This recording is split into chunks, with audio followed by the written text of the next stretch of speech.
Good evening. We're here for our regular meeting of the Board of Mayor and Aldermen. We're starting this evening with a public hearing. So we're having a public hearing on ordinance number 1651, adopting the annual budget and tax rate for the fiscal year beginning July 1st, 2025, and ending June 30th, 2026 for passage on third and final reading. I believe we have about 4 people already signed up to address the budget, so since this is the budget hearing, why don't we do that now? First one on the list we have is Hank Jordan. Mr. Jordan?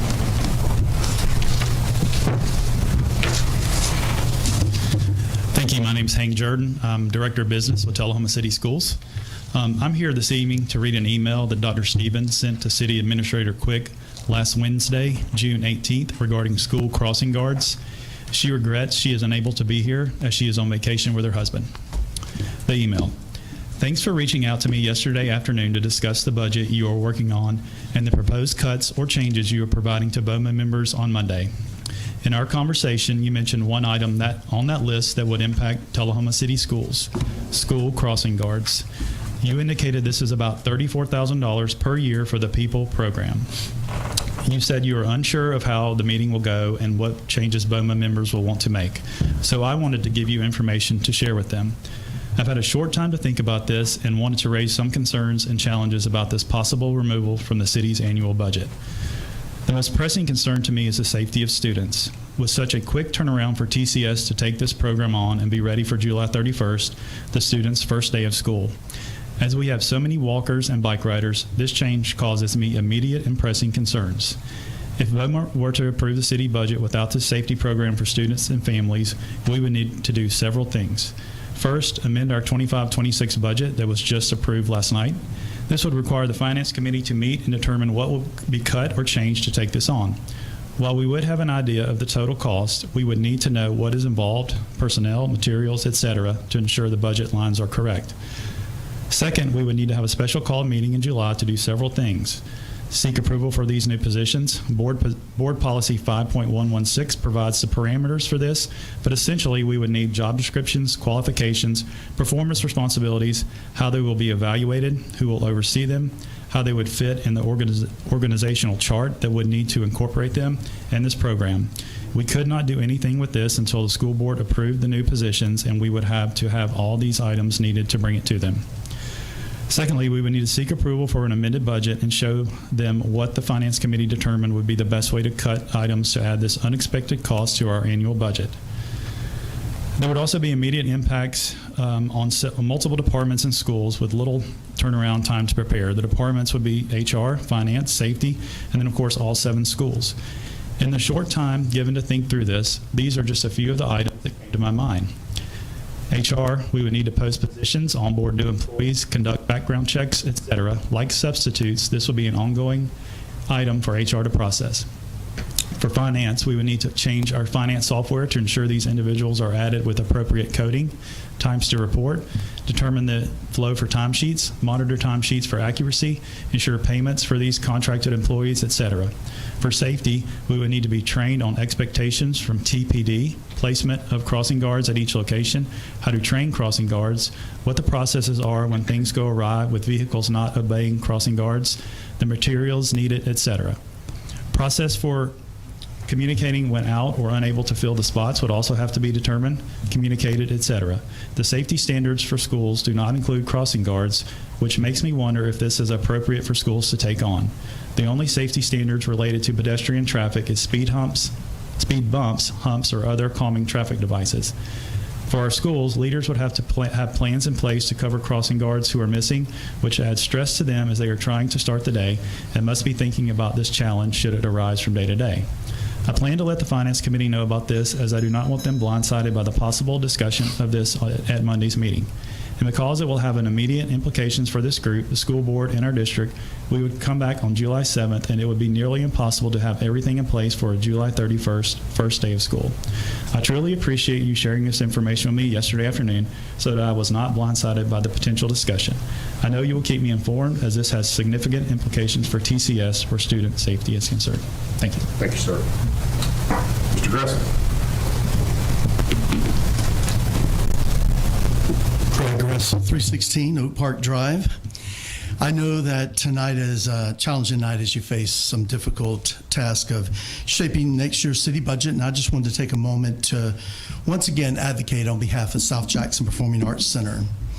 Over the past several years, we've played by the rules, done all the things, crossed all the T's and dotted all the I's, and we've worked diligently to provide the data, metrics, and transparency that the city has requested in order to help make informed decisions regarding the hotel-motel tax allotment. The numbers clearly demonstrate that South Jackson is a large and very impactful tourism entity in the city as a whole. My goal is not to diminish the value of other organizations, but rather to ensure that SJPAC receives an appropriate and proportional share of the available funds. Our continued growth and success directly benefits the local economy, hospitality sector, and cultural life of our community. I just respectfully ask that you would consider percentage increase in our allotment so that the city can be a true partner in the promising future that we're trying to build for Tullahoma. Thank you. I appreciate your time and support. Thank you, sir. Ms. Nunley.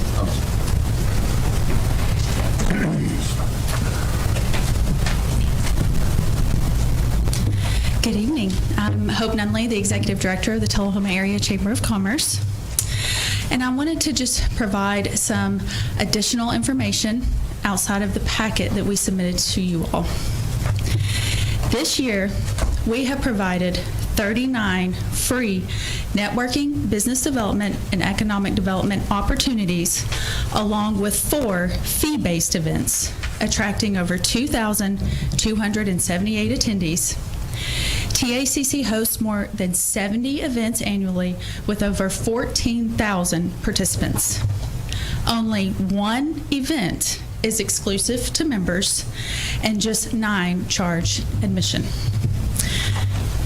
Our office monthly houses the Middle Tennessee Small Business Development Center, offering free business training to all businesses regardless of chamber membership. Additionally, TACC co-leads the Coffee County Leadership Program in partnership with the Manchester Area Chamber of Commerce. Each year, this cross-community initiative develops 25 informed, connected, and capable civic leaders to support workforce resilience and economic vitality. We've celebrated 10 ribbon cuttings this year and have strengthened our partnership with Arnold Air Force Base by organizing tours for groups. I personally have attended 37 events this year to support our community partners, including the State of Tennessee, Tennessee Chamber of Commerce, Tennessee Department of Economic Development, the City of Tullahoma, Motlow State Community College, Arnold Air Force Base, the University of Tennessee Space Institute, the Coffee County Industrial Board, Tullahoma City Schools, and the Tullahoma Area Economic Development Corporation.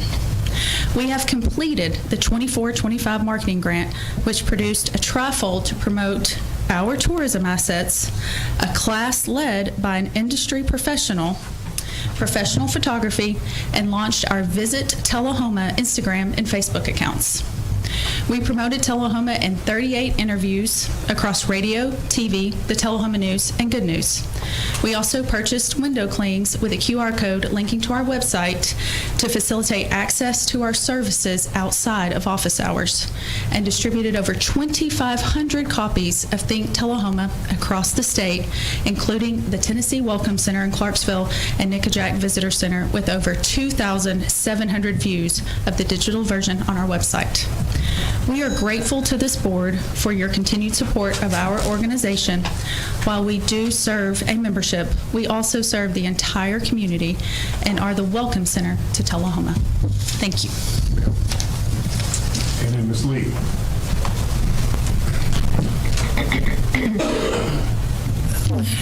Beverly Lee. I live at 114 Fairways Boulevard, and I'm the chairman of the Tullahoma Area Economic Development Council Corporation. Mayor and members of the public, Board of Mayor Aldermen, and members members of the public. Thank you for the opportunity to speak. Let me begin with just a word of recognition to the Tullahoma Area Chamber of Commerce, which serves not only over 500 local businesses in our region, but also for their deep contribution for our city's identity, economy, and values. They're often the first stop of our visitors, tourists, and also potential residents exploring Tullahoma. But I also want to note their business retention efforts. They're very strategic. At a time when national brands like Joann's, Big Lots, OfficeMax face store closures, corporate restructuring, and sometimes bankruptcy, even when our local sales numbers are strong, our chamber is actively engaged with our residents, the store managers, developers, and regional reps to assist in any way they can. Their 24-member board of directors, which actually includes myself, the chairman of the TADC, the president of the Tullahoma Utilities Authority, hospital leadership, education leaders, our banks, and local business owners. These directors not only personally reach out to their over 500 businesses every year, but they also assist every other business in Tullahoma throughout the year. The Chamber actually has 70 events every year. Hope gave a great synopsis of the first 6 months this year, but their 70 events draw 14,000 attendees and strengthen the fabric of our community. And I can't say enough about their CEO school business partnership. It actually does a lot in pairing our businesses with our students and our schools to help our future workforce. But I want to turn my comments now to any potential budget cuts that may affect the Tullahoma area economic development efforts. I want to thank our city administrator and Sue Wilson for stepping up to fulfill key responsibilities in the absence of an executive director at this time, but we are actively recruiting new leadership. And we need a full-time professional economic development leader to respond to changing national industry trends and proactively recruit vibrant, future-focused commercial and industry players. And projects as big as the Summerlin development, as well as the revitalization of the Northgate Mall, both supported through tax increment financing. They're complex initiatives, and we need a professional to step in to take on that leadership role. Winston Brooks did a great job for our city. Thank you for all of you that came to his reception. And we need to attract someone with that experience and the drive that our city deserves. So in this time when we're facing growth in a lot of industries that are here in Tullahoma today, as well as AEDC's growth, we can't afford to take a step back. So I just want to thank you for all of your support in the past, and thank you for the job that you do and the opportunity to speak to you tonight. Thank you. Ma'am. Is there anyone else that wishes to speak to the budget in the budget hearing? If not, we'll close that hearing and we'll enter into our regular meeting agenda. If you would, let's stand and we'll have the invocation of Reverend Chris Roberts. Let us pray. God of grace, we thank you, Lord, for the privilege of gathering here this evening. We ask for your blessings and favor upon our mayor and aldermen as they carry out the business before them. Grant them wisdom and discernment as they consider each matter brought forth in this chamber tonight. Father, may your presence guide their thoughts, words, and decisions. Lord, we also lift up the citizens of Tullahoma. Help us to love and care for one another with compassion and grace, that in our daily lives we might reflect the character and example of Christ. Help us to live lives of diligent prayer for our community until Tullahoma becomes the pride of our state. We pray these things in Christ's name. Amen. Now, if you would join me for the pledge. I pledge allegiance to the flag of the United States of America and to the republic for which it stands, one nation, under God, indivisible, with liberty and justice for all. See you. Got a roll call. We've got all 7 present. And At this time, if it's suitable, we're going to jump and do the beer board agenda before we enter into our regular agenda, so we'll suspend temporarily and enter into the beer board. So we call that meeting to order, and we have a period for public comments on the beer board. Is there anyone who wishes to make a public comment in regard to the beer board meeting? Seeing none, we'll move along. Unfinished business, there is none. New business, item number 25-BB14, approve minutes of the June 9th, 2025 regular meeting. Do we have a motion and approval? We do. And if there's any discussion on that, if not, let's vote.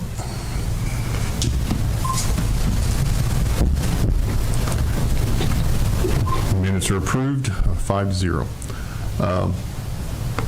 Item number 25-BB15, we have a request to approve beer application on-premises permit for 122 West at 122 West Lincoln Street. The manager, Ms. Kavila, I'm sorry, ma'am, pronounce your name for me.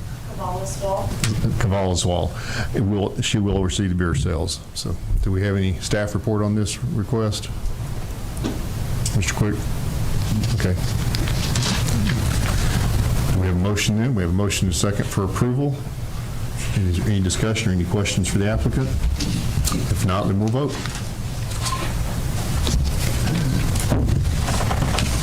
With 7 yes, ma'am. So you're approved, and thank you for coming and waiting. All right. And with that, we are adjourned from the beer board meeting, and we'll return to our normal schedule. So in approval of the agenda, I'm sorry, we have a period for comment for citizens. So if there are any other issues besides the budget that anyone wishes to speak to tonight, we'll have a period of public comment for that. Seeing none, we'll move along. One of the things that I would like to entertain approval of the agenda with stipulation that we move the budget item to the last item on the agenda so that we can let other people get their business done. I have to wait through all that. So moved. All right, so motion, push your button there if you don't mind. Yeah. So a motion is second. Let's vote. So that is approved 7-0. Reports from the Aldermen. I think I start over there. I'll start on this side. Mr. Toma. Thank you very much. Thank you. I appreciate that. I want to set the record straight. I was told, getting comments about my voting on the first reading of the budget, and I want to make it straight that it was not because I was against the tax increase. It was a procedural. I was concerned of voting yes for something when we hadn't even had a chance to discuss it. So I want to make sure that the supposed ambiguity is correct, and I was never asked. The other couple of items, and we got a lot to go on, so I'm going to cut myself short on these. I was able to attend. The reason I missed the last board meeting, I went to a Tullahoma Utility Authority meeting. It really was a conference. Part of the requirements for being on the TUA board is 12 hours of education. That's required by the Comptroller of Tennessee. And the best way to get those are going and attending these conferences. I will state they were excellent and brought back some information. They had a financial advisor talk in regards to where she sees the economy for the next year and how that reflects on us. She thinks financing will be tighter. She feels like the economy, she doesn't see much growth in it. She says the uncertainty of the tariffs, uncertainty of the tax, where people are going to be staying tax-wise, is going to influence the economy. And obviously, as we saw with the May figures, people are not as confident on spending right now as we would hope they would be. But there were other things involved in that conference that was really, really good, and I wish I had more time to explain it. Other than that, I'll turn it over to Glenn. In the interest of time, I have no report tonight.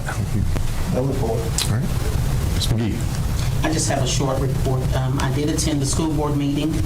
And also, once again, I just want to thank the Tullahoma Parks and Recreation Department, J.P. Craft, Jeff Devlin, Lyle Russell, and to Steve Berry for organizing and giving me the opportunity to be one of the speakers at the Juneteenth event that they held this past week. And I just want to tell them, job well done. Thank you so much. That's it. Go ahead, I'm sorry. Thanks. I was invited to attend by the Highland Rim Tennessee Trails Association a group hike over the weekend on Saturday to Cumberland Caverns in McMinnville. And there was a great turnout for that, and we got to do a tour of the cavern, which is full of history and was a really great tour. So I just want to kind of give a shout out to the Highland Rim Tennessee Trails Association. If anybody you should really check them out, and they do some really neat outings. And if you ever get a chance to do that cavern tour, it's really interesting. That's all I have. Thanks. Thank you. Mr. Bird. Thank you. TAEDC held a special call meeting. It was to approve the Summerlin TIF Developers Agreement. This is a contract for how the TIF will be paid back to the developer, and that did pass. And then also thank you to Kelly Lipczynski and TUA for inviting me onto their Talking Tullahoma podcast to discuss the proposed budget and what makes repaving roads so expensive. And Butch, if I said anything wrong during that, feel free to correct me. All right. So the mayor's report, a couple of things. I too attended the Juneteenth festivities last week and really enjoyed that, and the speakers were very inspirational, including our Miss McGee here. She was excellent, but that was a great event, and I thoroughly enjoyed it and appreciate Parks and Rec and all the people that helped organize that. It's traditional for the mayor to give a state of the budget, or state of the city, and a budget address, and so I'm going to do that this evening. I've given a copy to all the aldermen. I think we've gotten a copy to the Tullahoma News as well, but I'm going to read what I patched together on this message. As we look at this proposed budget this evening, I want to express my thanks for the staff for their diligent work in preparing the draft budget and for the supporting documentation we have received. And I want to thank our aldermen for their diligence in reviewing the budget with detailed feedback during our study sessions. As I look at the state of the city and the budget challenges before us, I would like to emphasize three priorities that have guided my thinking and decisions moving into this budget year. First of all, roads and infrastructure, which we've been discussing heavily. For several years now, we have been facing a challenge with maintaining our road paving along with other needed infrastructure improvements. We've had some good progress this year with road projects in particular. The city has restructured William Northern Boulevard to Cedar Lane, accommodating new hotel facilities and improving traffic safety through a new streamlined direct routing. We've also started a project to improve traffic flow at the intersection of Country Club and Kings Lane, a key intersection in our city. Another success for this year was the repaving of the downtown portion of West Lincoln Street in 48 hours, a great accomplishment that minimized inconvenience to our citizens and the businesses located there. Our previous board instructed the Tullahoma City staff to do a review and bring recommendations on our road infrastructure. That review has been completed. Tullahoma has about 172 miles of road that we are responsible for maintaining. In recent years, asphalt costs have increased significantly, about 35% in the past 5 years. Our Public Works Department recommends that our roads should be paved every 16 to 20 years.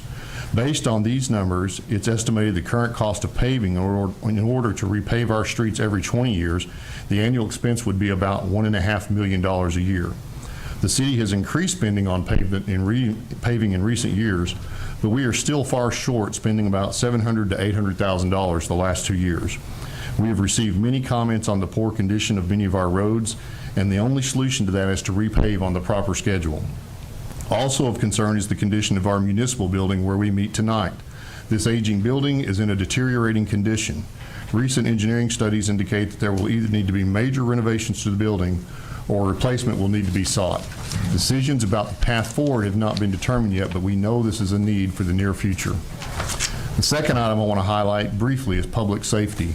As we consider where to receive funds and perhaps find places to cut, it's good to bear in mind that a key responsibility of our city government is the provision of public safety through our police and fire. This year's budget provides needed SWAT training and training ammo to our police officers and replacement turnout gear and gloves for our firemen. It also provides 4 replacement police vehicles, of fire vehicle and building maintenance for fire stations 1 and 2 through the use of equipment and building reserve funds. And the third item I want to highlight is economic development and tourism. Our city's economic climate is key to being able to provide our cities with essential services. Tullahoma's economy is very strong in retail and commercial business. And in combination with our strong health providers network and the economic impact of the Arnold Engineering Development Complex, Tullahoma has a strong economy supported by sales tax not only of our residents, but also our visitors. Our sales tax revenues support both the city government and the city school system. So it's imperative that we continue to build our economic engine and work to diversify the types of businesses in our community. We are fortunate to have a revenue stream with the hotel motel tax that is dedicated by state law to economic development and tourism. This means that visitors to our city, not residents, provide revenue to support our key economic development partners, including the Tullahoma Area Economic Development Corporation, the Tullahoma Airport, the Tullahoma Chamber of Commerce, and our partners in tourism development such as the South Jackson Performing Arts Center and the Tullahoma Fine Arts Center. Combined, these activities support the location of new businesses in our city, the support of existing business growth, and the promotion of our city to tourists and out-of-town shoppers. We must continue our support of these groups to make sure our economic growth is strong for Tullahoma into the future. So I want to say a few words about our tax base. Our city expenses are paid for by a variety of funding sources, but primary among our local taxes are sales taxes and property taxes. Our sales taxes have grown well in recent years with the addition of many new retailers in Tullahoma, but this year's sales tax growth is projected to be lower statewide, and we are already seeing lower sales tax receipts in Tullahoma this month compared to the same time last year by a significant amount. Our property tax growth, however, is much lower because of the way property taxes are controlled by state law. By law, when assessed property values increase in our city every 4 years after a full county appraisal, our property tax rates are lowered to give the city the same amount of revenue as the previous year. This is known as the certified tax rate. As a result, growth in the property tax only comes from new construction and growth of personal business property, or business personal property. It has been 13 years since the last increase in city property tax rates. In that time, inflation has increased the cost of items about 34% in the United States, and our population in Tullahoma has grown about 12%. The city of Tullahoma experiences inflation in its expenses just like you do in your home budget. As a result of the need for additional road maintenance and the prospect of upgrading or replacing our municipal building, this budget proposes an increase to the city property tax rate of 20 cents, which is a 10% increase to the city property tax rate. For a typical home in Tullahoma appraised at $300,000, this represents an increase of $150 per year in property tax. The Board of Mayor and Aldermen desires to ensure that if a tax increase is improved, steps should be taken to ensure that it is spent on its intended purpose. For this reason, the BOMA recently passed a resolution to amend the city charter, guaranteeing that a fixed percent of the budget, at least $1.5 million a year, will be allocated to road paving. This will discourage future boards from shortchanging paving to meet other short-term needs. Above all, our city cannot function without qualified, dedicated staff. Our staff provides fire and police protection, road work, garbage collection, recycling, animal control, maintenance of our facilities and parks, planning and codes, and office support for finance, HR, IT, and other critical functions. This budget provides a 2% cost of living raise plus step raises for our employees for a total of about 4.5% across the city government. Our staffing numbers remain stable, and this budget will ensure we retain our staff and avoid costly turnover. As I conclude these remarks, I want to note a few more accomplishments in our city. Our Parks and Rec continues to improve our recreational facilities with the dedication of Joe Moon Field, the dedication of a new restroom and concessions pavilion at our Johnson Lane Soccer Complex, and several upgrades to the D.W. Wilson facilities. Our city schools continue to excel both academically and athletically. It has been my honor to start my service as your mayor, and I thank you for all your assistance, your feedback, and even at times your criticisms. I look forward to a great year in Tullahoma. And so with that, report from the city administrator. I will be brief. Just want to remind the public that our fireworks celebration is going to be held Thursday, July 3rd. Gates will open at 4 o'clock. Now, I want to make sure that we give special attention to our sponsors. This year, our title sponsor is L&H Distributing, and we also have sponsorships with the Rogers Group, Ascend Federal Credit Union, Tullahoma Utility Authority, Minuteman Press, Smart Bank, First Bank, Cass, Tennessee, St. John's Engineering, and Vanderbilt Heart and Hospital. I hope everybody can attend, and we're looking forward to an outstanding event. Thank you. All right, with that, we passed the agenda, so that includes the consent agenda, and we'll move on to unfinished business. We've delayed the ordinance for the budget till the end of the meeting, so that brings us to item number 3, ordinance number 1652, an ordinance of the City of Tullahoma, Tennessee, to amend future compensation for members of the Board of Mayor and Aldermen for passage on the second and final reading. So we have a motion and a second. Any discussion? I would just like to say for the 2 aldermen that weren't here, this is to eliminate a raise to the Board of Mayor and Aldermen that would have come in 2032. It is to look forward on how to reduce budgets in the future also. That's all. So if people want to raise it in the future, they'll have to do it themselves. So, Mr. Glick. That's the point I wanted to make. They can't raise it themselves. And that is why this was voted by the board. It was before the board, before I was on the Board of Mayor and Aldermen, that they voted this. And the reason why they did that in the future was so that they would have the opportunity to grow, because they could not at the time vote themselves a raise. So, but they can vote at that time not to have the raise. So I think that we shouldn't change that. I think it should be left to the future board when it comes up.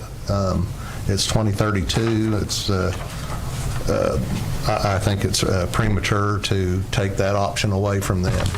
Like I said, if they deem that they need to save the money at that time and not have the raise, they could vote for it themselves. But they can't vote. Yeah, I understood it. I just meant it's a long time in the future. Right, yeah, oh, yeah. Yeah, that's what, so. Address that. The board at the time, to go back to the history of it, they voted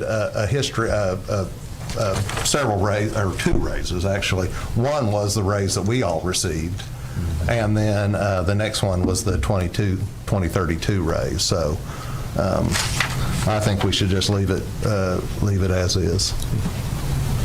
Any other comments? If not, let's go ahead and vote. Which one are we voting? Yeah, which way are we voting? No, we're voting on the ordinance to amend the future compensation for the boards of mayor and aldermen, and this would eliminate the raise if we vote yes, correct? That is correct. All right. It would eliminate the future raise for raise. 2032. 2032. Yeah. Yeah. Yeah. Well, they won't be able to change it, but they can in 2032. They could vote to delete the raise at that time. I got you. Yeah. Is everybody clear what we're voting on, what a yes vote means? Okay. All right. Let's vote.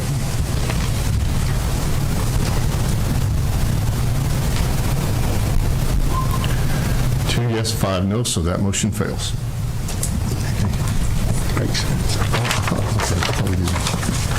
All right, so I skipped the consent agenda, so I'm being corrected as usual. So let's have a motion. Let's have a motion on the consent agenda. And we have a motion and a second. Is there any discussion on the consent agenda? It's merely the minutes this month, so let's vote. Thank you.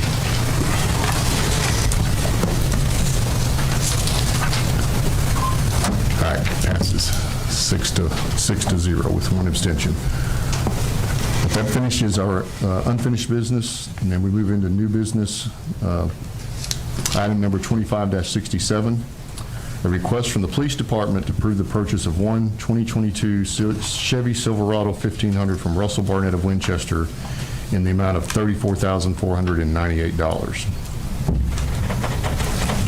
Mr. Quick? I'm sorry. Mr. Quick, I'm going to just mess y'all up. I'm going to mix your names for the rest of my term, just so y'all know. This was already approved in the previous budget. We are just now coming to you for actual approval on this vehicle. I want to commend our police chief and deputy chief. When it comes to shopping for these vehicles, they do a really good job of first determining what their true needs are and what they can get to fill those needs. This, again, is coming out of the drug funds. This is not coming out of our general fund or any other budget line item. This is strictly coming from the drug fund, and I hope that you will approve that. Thank you.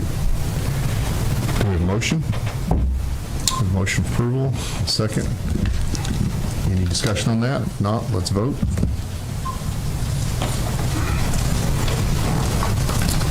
Motion carries 7-0. We got several of these, so the next one, item 2568, a request from the police department to approve the surplus of to approve the surplus of 7 in-car new Motorola APX 4500s radios and use credit of $31,289 to purchase portable radios, batteries, and chargers from Motorola with a total purchase of $31,217.14, leaving a credit balance of $71,98 with Motorola. So we're trading in some old radios and buying some new radios, correct? Mm-hmm.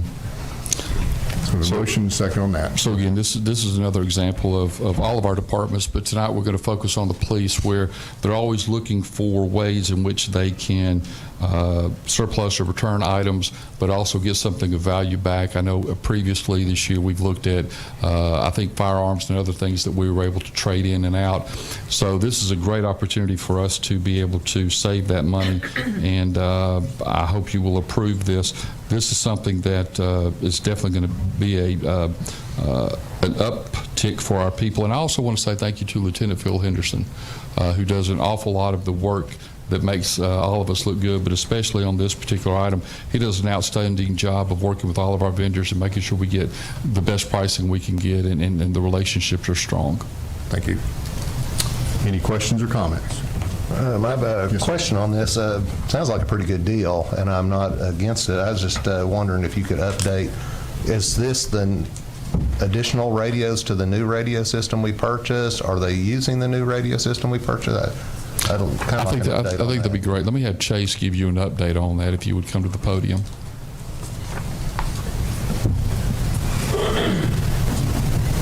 Okay, so what we had here was a surplus of, or we had more in-car radios than we needed. The portable radios are about $7,000 a piece. So we have enough radios for all our vehicles now as far as the in-car goes. But if we bring on anybody else for portables, we wouldn't have enough. So this will save us a lot of money in the future. So that's good. And that's part of the new radio system? Yes, the ones we purchased for the TACID system. Yeah, okay, good. Yeah. Thank you. Any other comments or questions? If not, let's vote.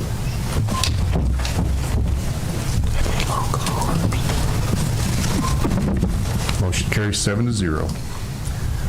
Brings us to item number 25-69, a request from the police department to approve and authorize them to begin the application process for the State of Tennessee School Resource Officer Grant and execute required documents as the grant awards $75,000 per qualified school to ensure an SRO present at each school.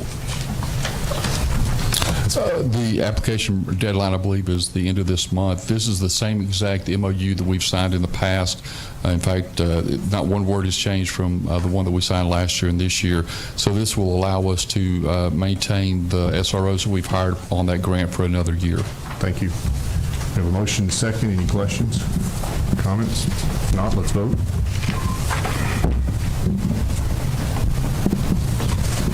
Motion carries 7-0. Item number 8, item number 25-70 rather, a request from the city recorder to accept journal entries for property tax adjustments in FY25.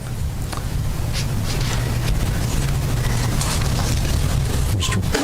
Quick, can you explain that one for us a little bit? I'm going to allow Lori to explain that. Okay, Lori's going to explain. She's waiting for me. These are adjustments made by the county property assessor. So you just get an update every year of adjusted property values, and then so you're just accepting them. Okay. How does that reflect on the budget? You just amend the last year's Well, I don't budget? amend the budget, I just amend the This is the appraisal amounts, right? So that would affect their future tax bill if it changed. Okay, so it doesn't really reflect on the city. It's just, I saw some up, some down. Yeah. Okay, gotcha. All right. We have a motion and a second for that. Unless there's any other questions, let's vote on that one. Just verifies that we got it. That motion carries 7-0. Item 2571, a software item, a request from the Finance Department to approve the renewal of the Local Government Corporation hardware maintenance agreement and software support in the amount of $68,606 and authorize mayor to execute the same. So as you'll see, there's an increase of about 8% or $5,600. This will cover both all of our hardware coverage from a liability standpoint, from a recovery and backup standpoint, then also from a software support. This is basically what our entire city runs on from a financial perspective. Most of you will know it as local gov. Yeah.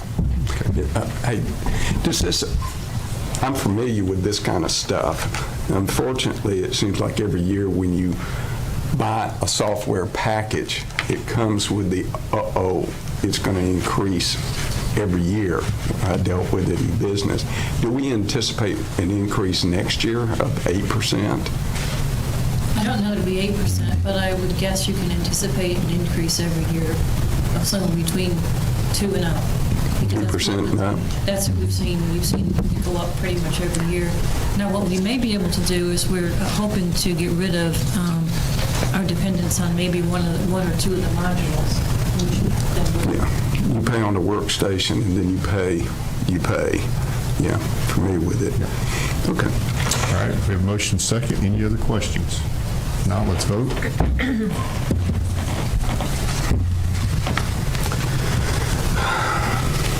That's 7 yes, and so that motion carries.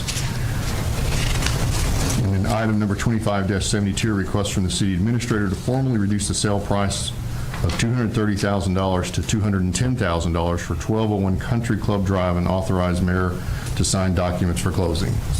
I assume this is part of our negotiation. It is. As part of the contract that we had, the appraisal value came in at $20,000 less than what we were expecting, so we're just asking for the board to approve. Instead of us getting $230,000, we'll get $210,000, and we are set to close on that no later than June 30th. So within the next week, we'll be ready to close all the documents for the transfers for the land that we've accepted from the Vitetos at 1107. It's going to be about 2/10 of an acre. So I have to compliment, he's not here, but our city attorney, Steve Worsham, has done an outstanding job in getting these documents put together and turned around in a very quick manner. Jason, one of the questions I had, and we discussed, how much additional cost are we going to incur in regards to the tree removal and some other things? By the time we looked at it, if I remember correctly, and I wished I had brought that document with me, I think it's going to be a net of about $22,000 once you take into account the 2/10 of an acre that we're getting from 1107. So it was about, if I remember correctly, the numbers were about $44,000. $22,000 is going to be coming back to us. That's what 2/10 of an acre is valued at, that they're going to be donating to us, the Vitetos, for the expansion of the Kings Lane. So what's the net? $22,000 cost. $22,000 in that ballpark. $22,000 cost for us. So we're taking $30,000, so it's $53,000. That it actually, the difference between that and the $250 that we bought it for. Pay $250, right. We're going to be getting $210, and then you're going to add another $22 on top of that as far as the cost for it. So it's going to be somewhere in the $195 range? In that area. I noticed they did a full appraisal on this property. Did we do that prior to us purchasing it? That was not part of our agreement with them, was to take as is. And basically where we see the appraisal coming from is there is inhabitable space or uninhabitable. And a lot of it quite honestly relies on the appraiser. Because the garage is vented, heated, and cooled, we accepted that as $1,200. The appraiser that came in after us would not give that same consideration for us. So we actually did get an appraisal? Yes. Good. Yes. I just wanted to make sure. Yes. Because we're taking a beating. All right. Any other comments on that? If not, let's vote.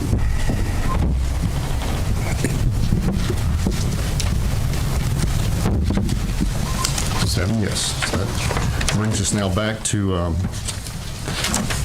Our budget ordinance number 1651, an ordinance adopting the annual budget and tax rate for the fiscal year beginning July 1st, 2025 and ending June 30th, 2026 for passage on third and final reading. I'll make just a couple comments here before we start. So this is our annual budget, and we've had a lot of discussion. I think some people have brought some amendments they want to make. I think our goal, at least my goal, is to get this done tonight. Otherwise, we're coming back sometime this week. We got people headed out of town next week on vacation, and I don't want anybody to miss a chance to vote or feel like they got excluded. So appreciate if we can get that done. And I think we can just go orderly one at a time with some amendment proposals. We can just work our way through this. And so appreciate that. So who's got something they want to start with? I know Alderman Byrd does. So it looks like we had several. Let's just start around the room. Then Alderman Byrd, why don't you start? Let's do one amendment at a time. One amendment at a time? All right. So we know. I'm going to pass that around.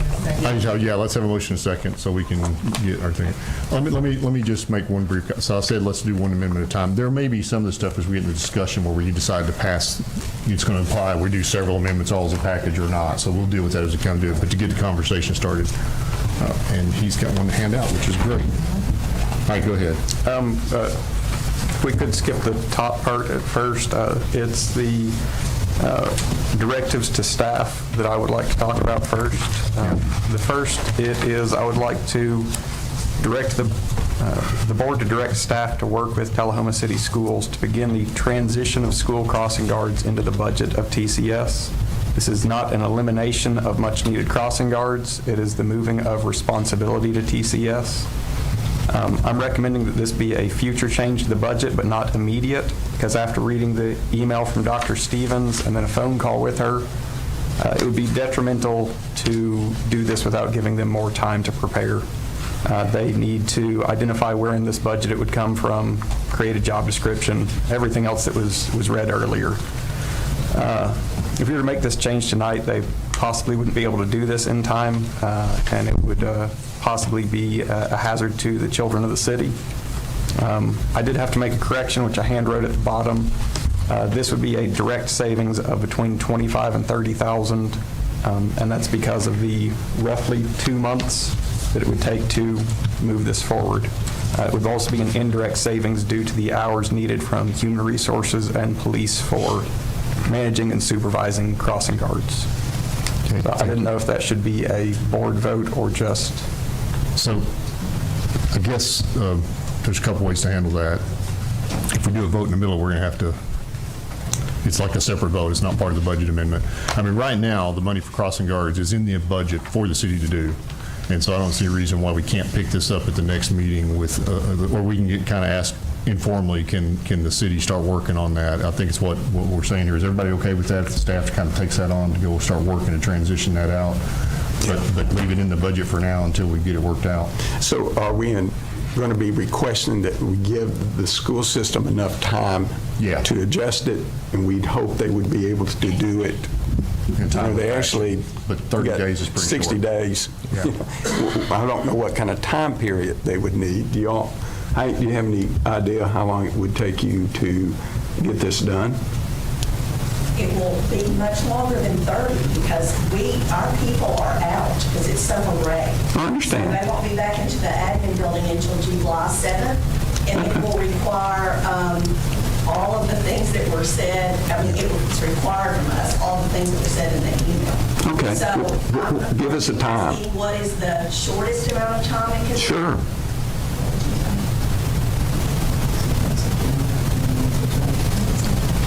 A September. Okay. Yeah. That's fair. Well, I think we have to make that part of it. Well, I mean, we're not making an official vote here. We're just asking the city to start coordinating that. And we've already started working on a plan internally on how to do that, and make sure that it is as seamless as we can for the crossing guards, but also to make sure that we work very closely with Hank and with Dr. Stevens and others to make sure that all of the information they're needing is going to be there for them.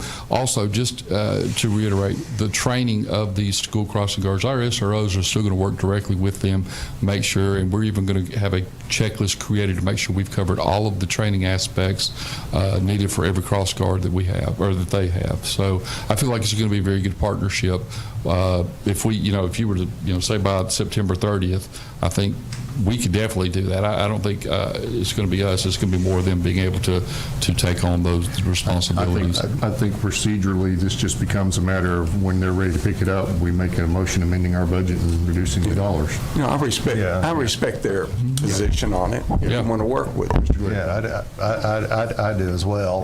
What I don't understand is we are still going to have, we either have these people on staff now, or we're going to have to hire them, obviously, for the coming staff, the coming school year, yeah. So I don't want it to be to where, I know a lot of the things that the school system said that it'd have to do is come up with a job description and do the onboarding and all. I wouldn't want them to fire all the crossing guards we had and then hire all. I mean, ours should just move over to them.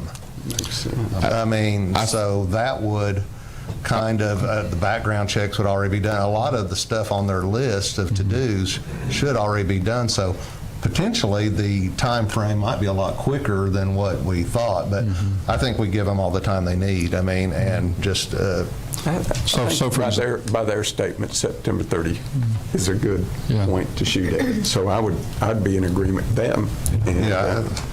I think it makes a lot of sense. It seems like a good fit to me for them to be working with the school, regardless of money. I mean, it just seems like a better fit. It does. All right, so we're going to leave that with staff, and so go ahead. On page 2, there is another, I'd like the board to direct staff to work with Samuel Luthi, our interim director of planning. This is to reduce the position of senior planning to planning assistant or an equivalent. This comes after a phone call with Samuel where he said that there is not currently a need for a senior planner. There will be a time soon that he will need help in the planning department. If we were to remove the position completely from the budget, it would be much more difficult for him to get the funds added back when the position is needed to be filled. And then the estimated savings, that's to be determined by staff for whatever the pay of a planning assistant would be. So let me ask a process question here, Mr. Quick. It's not the board's position to dictate job titles and such, correct? Usually, if there's a new position that is not in the org chart, it's something that we would bring before the board as far as a new position. And I'm not aware that we have a position called planning assistant. Lori, I don't know if you, I don't. So if it's something that's newly introduced to the city's org chart, then we would definitely bring that before the Board of Mayor and Aldermen for them to. So for the purposes of approving the budget, we could approve the budget as it is with an anticipation that when that position is filled, it will create a savings for us. Or we can make a motion now to reduce the existing slots paid, but then that doesn't make a lot of sense either. So. I think potentially, since he doesn't really see the need for that position right now, is maybe we could take that position out of the budget and get the savings here, but leave the position in the organizational chart as an open position to be filled in a later budget. Yeah, we just have to make an amendment again to add money back in if we do that. Well, that would be next year's budget. Or no, he's talking about perhaps this year. I mean, to think about what's happened with Summerlin. Summerlin's about to start work, and that's going to be a lot of work for the plan. I would anticipate he's going to need some help this year. Is that a fair statement, Samuel? Yeah, I think that's more than a fair statement. And that was my thoughts also with leaving the funding there, even though it might not be tonight that we address it. It is something in the near future we would be able to reduce that. Once again, this is looking to the future of the budget, not just for what we can pass tonight. Trying to do this in the most responsible way we can. Yeah, for the next year. I think we will have to put some kind of dollar figure on it, though, won't we, if we're trying to arrive at a certain level of savings that we can quantify tonight. Let me clarify. Is the funding for the full-time position in the budget right now? For the senior planner, yes. So, we got two options in my mind. Just leave it alone and we'll realize the savings later, or we can remove it now and then we'll have to find money to add it back later as a lesser position. What's the board's preference? Somebody make a motion if they want to.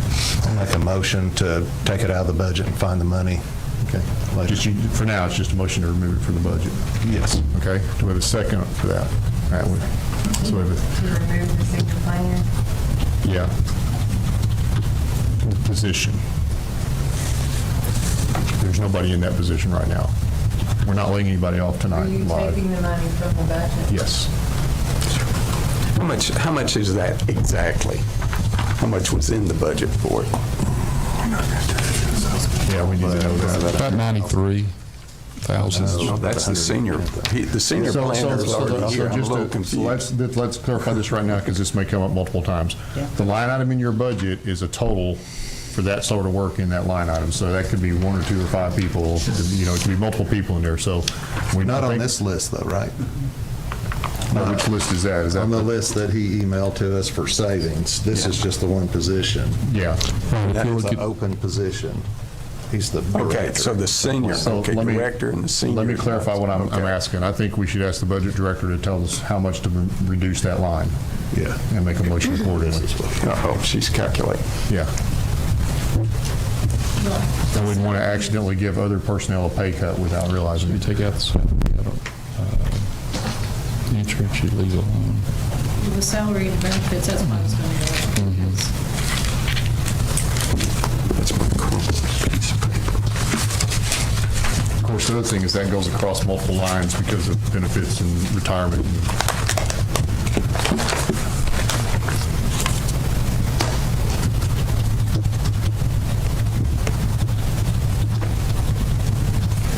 $115,093. Is that the total, or is that just? That's the total of benefits. Okay.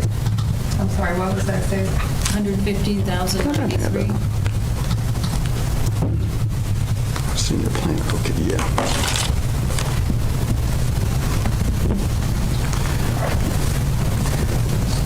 So can you read the motion as you typed it up? Remove the senior planner position from the budget, it's $115,093. That's total salary plus benefits. So once we remove that, and let's say 6 months from now, he comes to us, do we have to amend the budget? Yes. So What we would do is we would bring the motion, or we would bring the item to you. You would have a job description, it would have a salary, and then we would have your approval to add that position to it, to the budget. you really can't count on that, because that position could be filled in 6 months from now. So we're just playing with numbers, really. Yeah, we are. Yeah, we are. I mean, make things look good, but I just... Actually, we need a second, or else we it's had a one. mute point. Yeah, we got one. And that's where my approach to that was that it might not be, sorry, are we still allowed to discuss Yeah, that? absolutely. We might not realize that budget savings tonight, but it would be similar to the crossing guards, that it's something that we would realize later in the year, but we're not requiring anyone to come back to the board to justify a new position and then increase the budget halfway through. But I think what Mr. Quick said is that we would have to justify a new position because it's not the same position. Gotcha. Okay. So, I mean, you're right to some extent, just comment here from the mayor, so you're right to some extent, we're kind of playing with the dollars. But on the other hand, it's a kind of conservative approach to say, let's pull it out, and then we have to deliberately put it back in. That's a little more conservative approach to the money. So I have a question. Yes, ma'am. So if we remove the senior planner position and say 6 months from now, Mr. Luthi will need some help, will it then become the planning assistant? That's the goal, I Versus- think. And that's what the planning assistant, that 115,000? No, that's the okay. current money that was allocated for a Gotcha. senior planner. So it wouldn't be as much for the Yeah. assistant? Okay, gotcha. In our conversations, we're thinking somewhere in the 55 to 60, 65 range tops. Is what that would come back at. But that's excluding, that's excluding the benefit package. Okay. And that was my comment as well, is that and later on, whenever they come back to the board for approval, we can adjust also salary. Yeah. Where right now we're locked into something that we may be able to find someone for less salary. Well, so that's another thing to clarify, right? What's in the budget doesn't set the salary. No. That's how much money we've allocated towards it. Right, it's just an allocation. They negotiate salary depending on the applicant, I think. At least I hope we're doing that. All right. Any other discussion on this amendment? Let's vote then.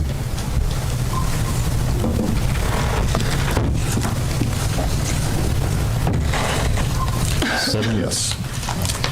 And I believe you have one more, Mr. Burton? Yes, so this is 3 amendments together. Would you like me to read a description before I make the motion? Or make the motion first?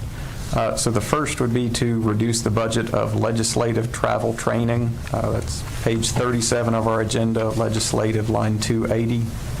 Reduce it to $10,000. It is an $8,800 reduction. Historically, this is closer to the actual use of the budgeted funds. This may limit the end of the FY training, therefore we should also look into options of virtual or online training to limit the need for travel.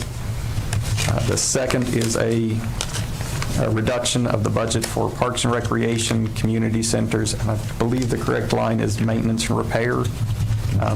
That is reducing it to $2,508. It is a $14,500 reduction. And please correct me if this is the wrong line that I'm speaking to, but this funding was to be used for the purchase of replacement weight room equipment. It's an expense that could be added to a future budget and delayed at this time. And the third is an increase to the budget of police patrol traffic, purchase of small equipment, increase it to $26,650. It's a $9,000 increase. This additional funding is for the purchase of new vests that are going to expire this year.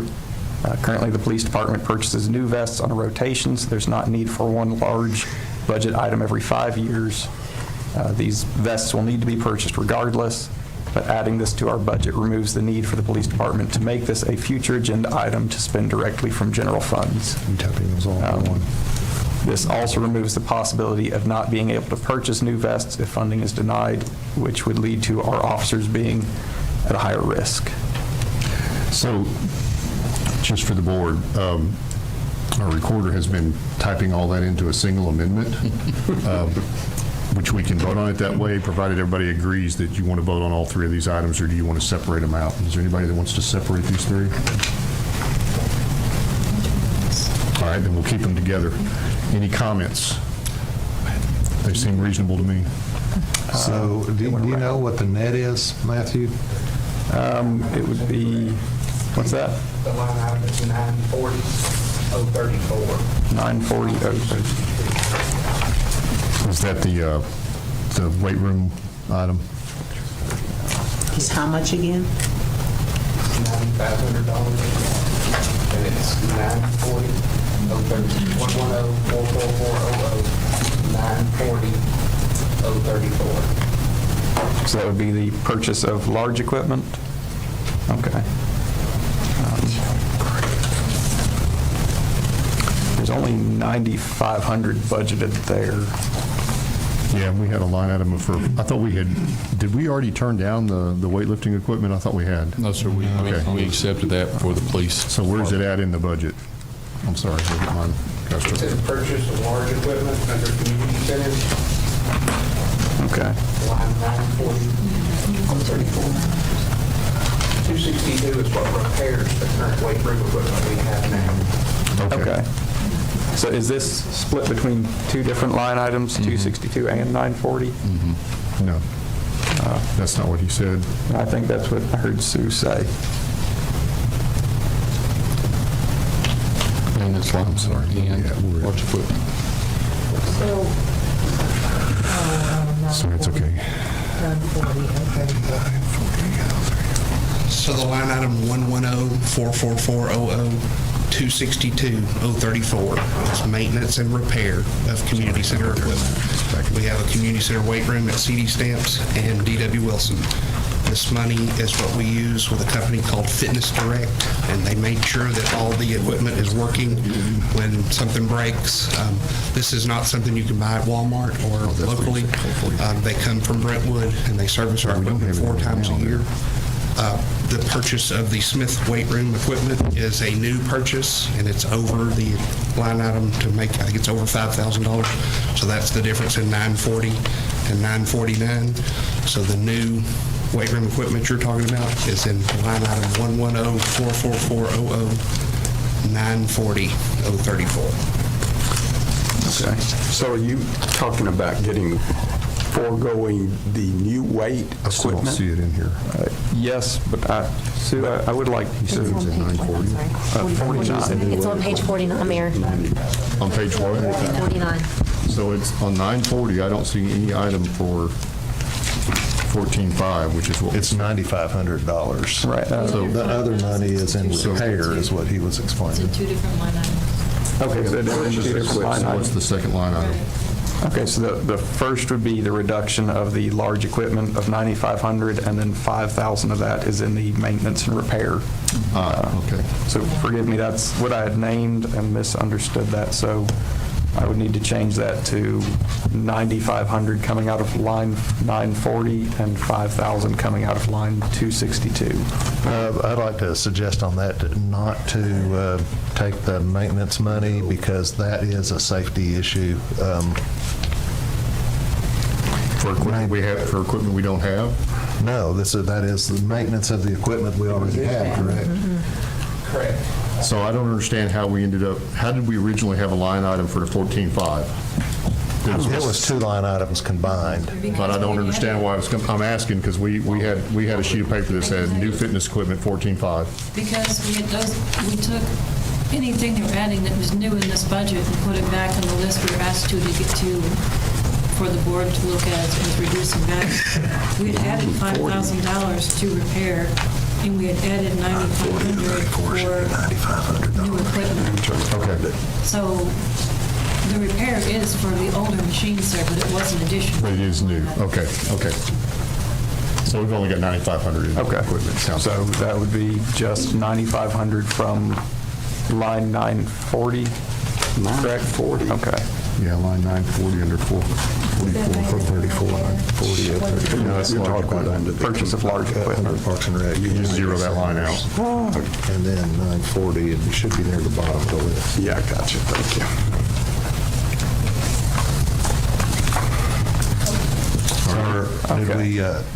Matthew, did you amend that to where we're just taking the 9,500 and not the maintenance money, or did you want the maintenance money too? I don't want to touch the maintenance money. This is just for the new equipment. Okay. And to answer your question before all the confusion, Kurt, that would be $9,300 reduction in total. That would be, I believe my math is right there. I got 10.5.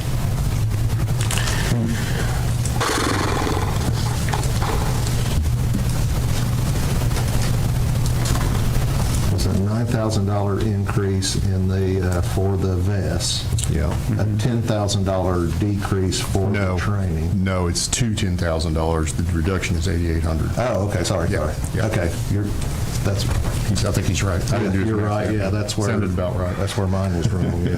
Okay, so a total budget reduction of $9,300 with this amendment. Okay. What?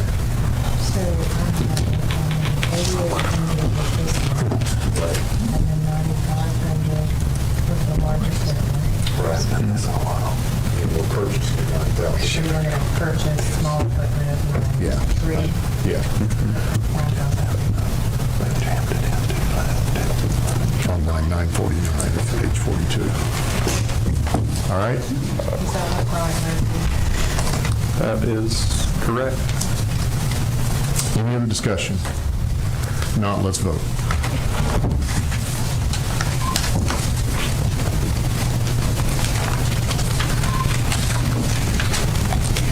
Seven yes.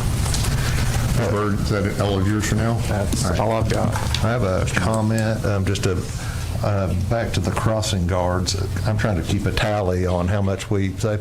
So what, can you guys tell me any kind of budget figure that I could put in for estimated savings on the crossing guards? Because it won't be the whole amount that's on this sheet. I'd say it's 2/3. Yeah, 2/3 of. That's a guess. I mean, we don't know until we know when. So should I just figure like $20,000 roughly? I mean, it's 33 I thought on would be here. to take the number of 33,987 Yeah. and divide by 12 and then multiply times 2. Okay. It'll be by the amount of months schools in session. We're going to utilize it during the There you go. days. So it'll be 9 months. Yeah. There we go. More like 10 months, though.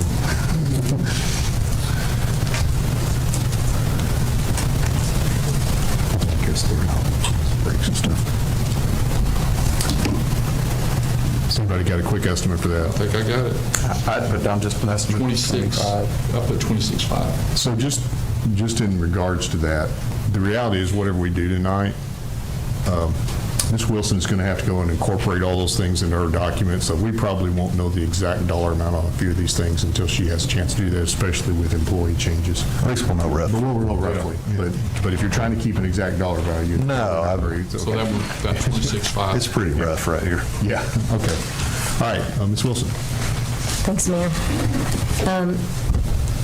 In a previous budget reading, I had stressed concern over, or voiced concern over how I feel that we are becoming really kind of top-heavy in our government. And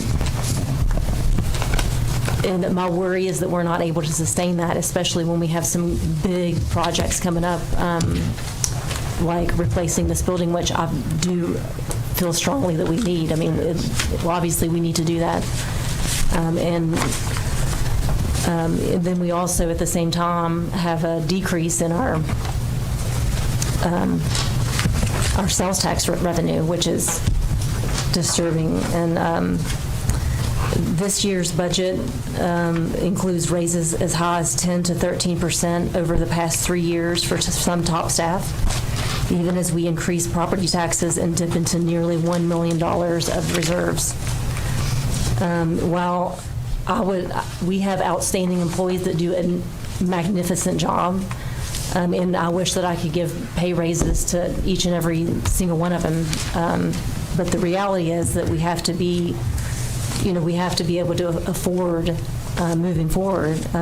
Even from the information that I was provided from Jason and from staff, and I've done a lot of homework on this, the cumulative raise of the top 15 employees alone is $167,407. The average raise per person was $11,160, and the average 3-year salary growth was 11.9%.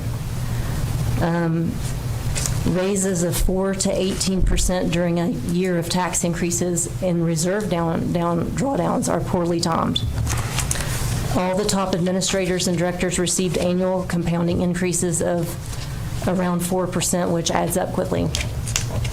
Promotions across multiple departments with step increases up to 10%.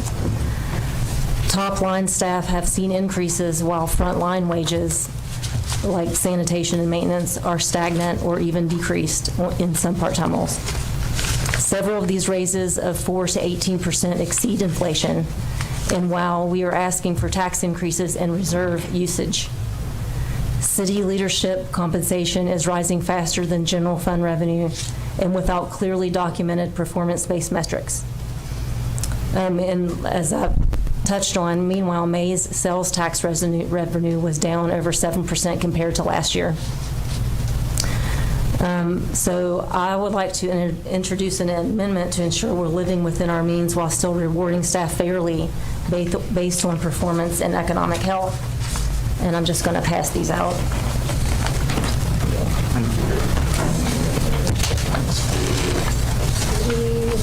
I should be like that one.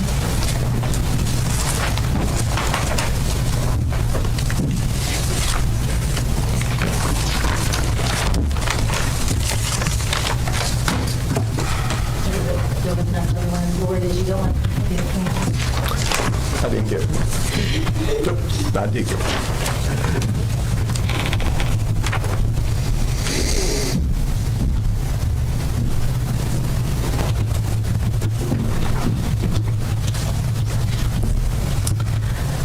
So many governments offer a COLA-only raises during tough budget years. And I move that we adopt a resolution to condition any salary increases above the standard cost of living adjustment, specifically for administrative and department head positions, on the city's financial performance.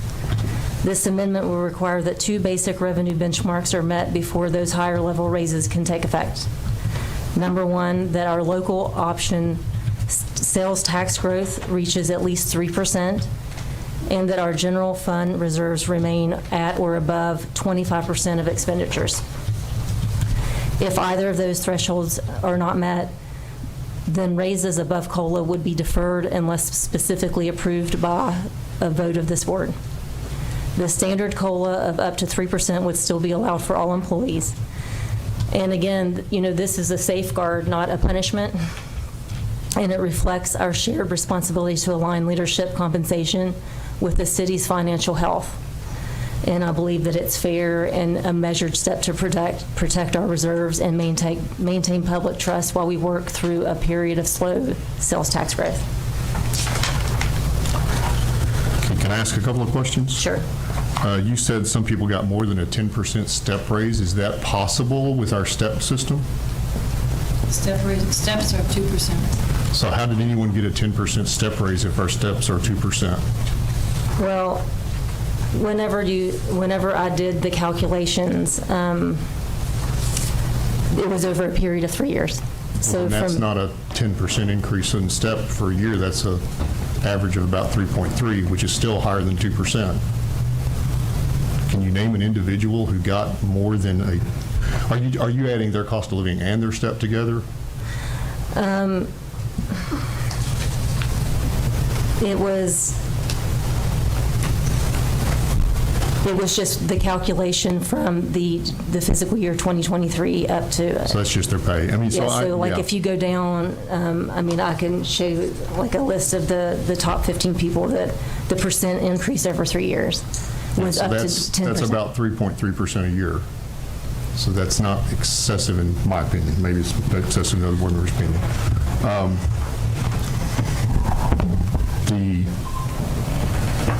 As far as your amendment goes, I see what you're trying to get at here. I assume this is based on some other communities who've done this. It's not terribly unreasonable, but the sales tax benchmark, it says the year-to-date local option sales tax growth rate must exceed, or that can't be year-to-date, because like the very first month of the year, you've only had 1 month data. It could be anywhere from -10 to +10.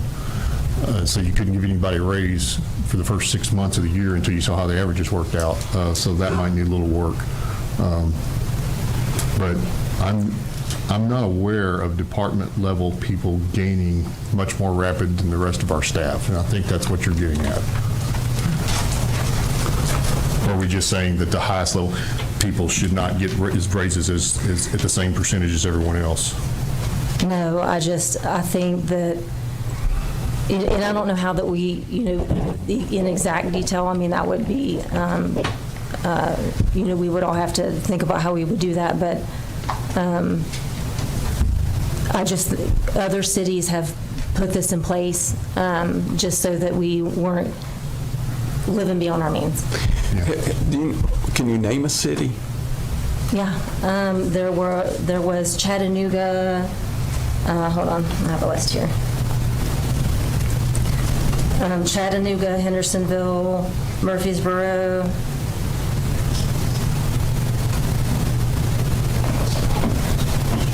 Were some of them that have implemented that. Those are a lot bigger cities than we are.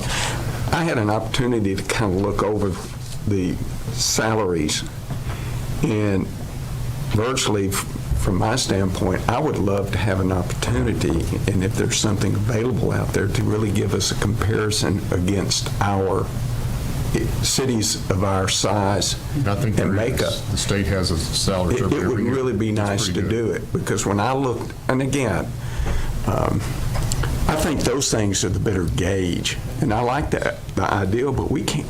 Our employees can't control sales tax, and to base the top people on what sales tax are we going to reward them if the sales tax jumps? I don't think that's what it says. No, it would is that my understanding? No, it would just be on any raises above the COLA. Any raises above, so that you would set it at 3, which would be reflected on, if I understood you, on the sales tax how it goes up or down. Well, that would be one thing, like, so if our sales tax keeps going down and, and our reserves, we're using a lot of our reserves, which makes me nervous. I think we've had this debate at the county side. When do you give a tax raise and a pay raise, and so to some extent this is saying you don't give a pay raise unless you can afford it. That's basically kind of what's saying. If we don't have enough sales tax revenue, maybe we shouldn't be giving big pay raises, and I don't disagree with that. I think that this doesn't affect our budget this year directly unless there's somebody in violation of this language right now with the proposed raises coming into the next year. I've heard a lot of comment about, hey, how does our pay work? I don't think, at least I haven't seen yet, the existing board, we've not had a good sit-down study session on our current step system and what the values are on that. And we've had some discussion. We'd like to see salary studies and such, and the state does have one of those, and it does compare cities, and they've got it broken into large, medium, and small, and so you can kind of find where you fit and compare. I would propose that we save a detailed salary discussion for later after the budget's passed. I don't think we're going to want to suddenly change people's salaries right at this moment without doing that homework. But Ms. Wilson, did you have a comment? Yeah, can I add, we did do a compensation study, and we did that did look at cities across mostly our size and also ones that were in our general region that would be direct competitors. So we have done that, and we do get information from MTAS every year also. So it's not a trouble to bring that back. And then also the two, I think, things you're looking at here are our pay schedule does a 2% step based on longevity. And then the other factor is whatever COLA the board passes. And that right now is proposed as 2.4%. Right. So this is 3%, but 2.4 is what is currently in this budget. Right. Basically, one of the hardest things to deal with is proper salaries. Dealt with it in business. Yeah, it is. I looked, when I generally looked, I don't think as a whole any of our people are overpaid for the positions they're in. In fact, maybe totally a need to really, again, I like your thoughts. I really do. But I don't think this is the time to do it. I think it's the time to do it is when we get a chance as a board to sit down and then take your suggestion, and then let's go back and see where we're competitive with the other people in our positions. I used to do it. I used to check to see what my competitors were doing and what I was doing. You have to. And I just think at this particular time, promoting this tonight would be more appropriate if we got together and considered the options. So I want to, I'm sorry, did you have a comment? Well, I like the plan. I think it's a really good idea to safeguard the city for when bad economic times come. But what I'm starting to consider about all this and the pace of the meeting tonight is that would it be possible, and this is a question, if we could pass a continuing resolution to just keep the current funding, until we can pass a budget, pass a continuing resolution where we don't have a budget finalized on June 30th for July 1st. And then we can get together, we could have more time to look at this, because I know we had budget meetings and study sessions and a lot of stuff was presented to us, but we actually didn't get a completed budget to really look at and weren't told that there would be a tax increase to fund the budget until about 4 days before the first time we voted on it. And then the second time I'm going to stop you there voted on it. Because that was discussed in study sessions months ago. I might have missed the study session when the tax increase was discussed. Okay. So, because I did miss. We all did. However, and then at the second reading of the budget, I know Mr. Toma and Ms. Wilson weren't at the meeting, and here we are at the third, and we're trying to cram all this in. And really, I think that there are really some good ideas presented, and Mr. Byrd had some good ideas, and there's good ideas presented by staff. But I think in some things might take a little more time. We might need to look at our whole aspect of the way we do things and get a little deeper into it. So I don't know, and like I said, it's a question. I don't know if that's a possibility, if anybody's even interested in doing that. It would just give us more time to maybe pass budget. So that would delay raises for our personnel until we got that done, and what you just described sounds to me like we could take 2 months doing. Yes, what they've done in the past is you still get the full amount of the raise, but you're not, you get caught up on the amount of money you get back paid, the amount of, in the raise. So what do we anticipate would be the major action that we would come out different than with if we would proceed on trying to sort it out tonight? Well, I think we need to get a little more deeply into some of the way we do things. I don't know that we're doing things exactly right and all the times, and maybe we are. And maybe it's something that we just hold off and look at next year's budget. But I think if we're going to say we have to delay, we need to be very specific about the items that are causing us delay. I don't think we can say our general procedures might not be right. I think we need some concreteness there. I do think we need to do a serious budget study, a salary study, if no other reason than so that all the board members understand better going forward. I just don't think we got time to do it before the budget's finished. No, exactly, and I don't think the salaries are the only thing. For instance, I have a couple of ideas. First of all, the city engineering. Would it be more cost effective for us now to hire an engineer instead of seeking outside engineering services? I know we pay a pretty good chunk of money every year in engineering. Would we save money to hire an engineer and probably get better service? So, potentially. So let me pause here because Ms. Wilson's got things on the table here, and that's a different topic. That's what I was saying. It would take more time. Yeah. I just have a yes, quick comment. From my HR background, your employees are your greatest asset. And I agree with Alderman Toma that looking over the salaries, I don't think that anyone is overly paid. As you know, in my opinion, some aren't paid enough for what they do. I think it is a good idea for us to look at competitive salaries compared to cities our size. But with this being a cost of living increase, everybody needs what they can get right now. So that's just my opinion. I had one more question. The other comment that I've heard several times over the last week is we're getting top heavy. I don't understand the basis for that. I don't believe we've created any additional management positions anywhere in the city. What's the basis of saying we're getting top heavy?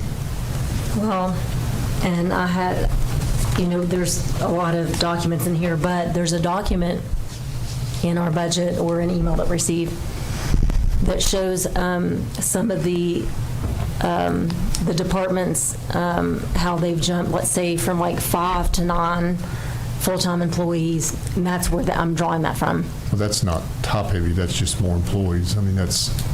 And that's based on. But I think so. So based on what I received from our staff just this week, our total employee count in 2023 was 164.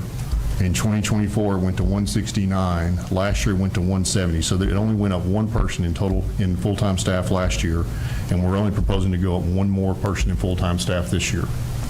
That doesn't sound like a large increase to me out of 171 people.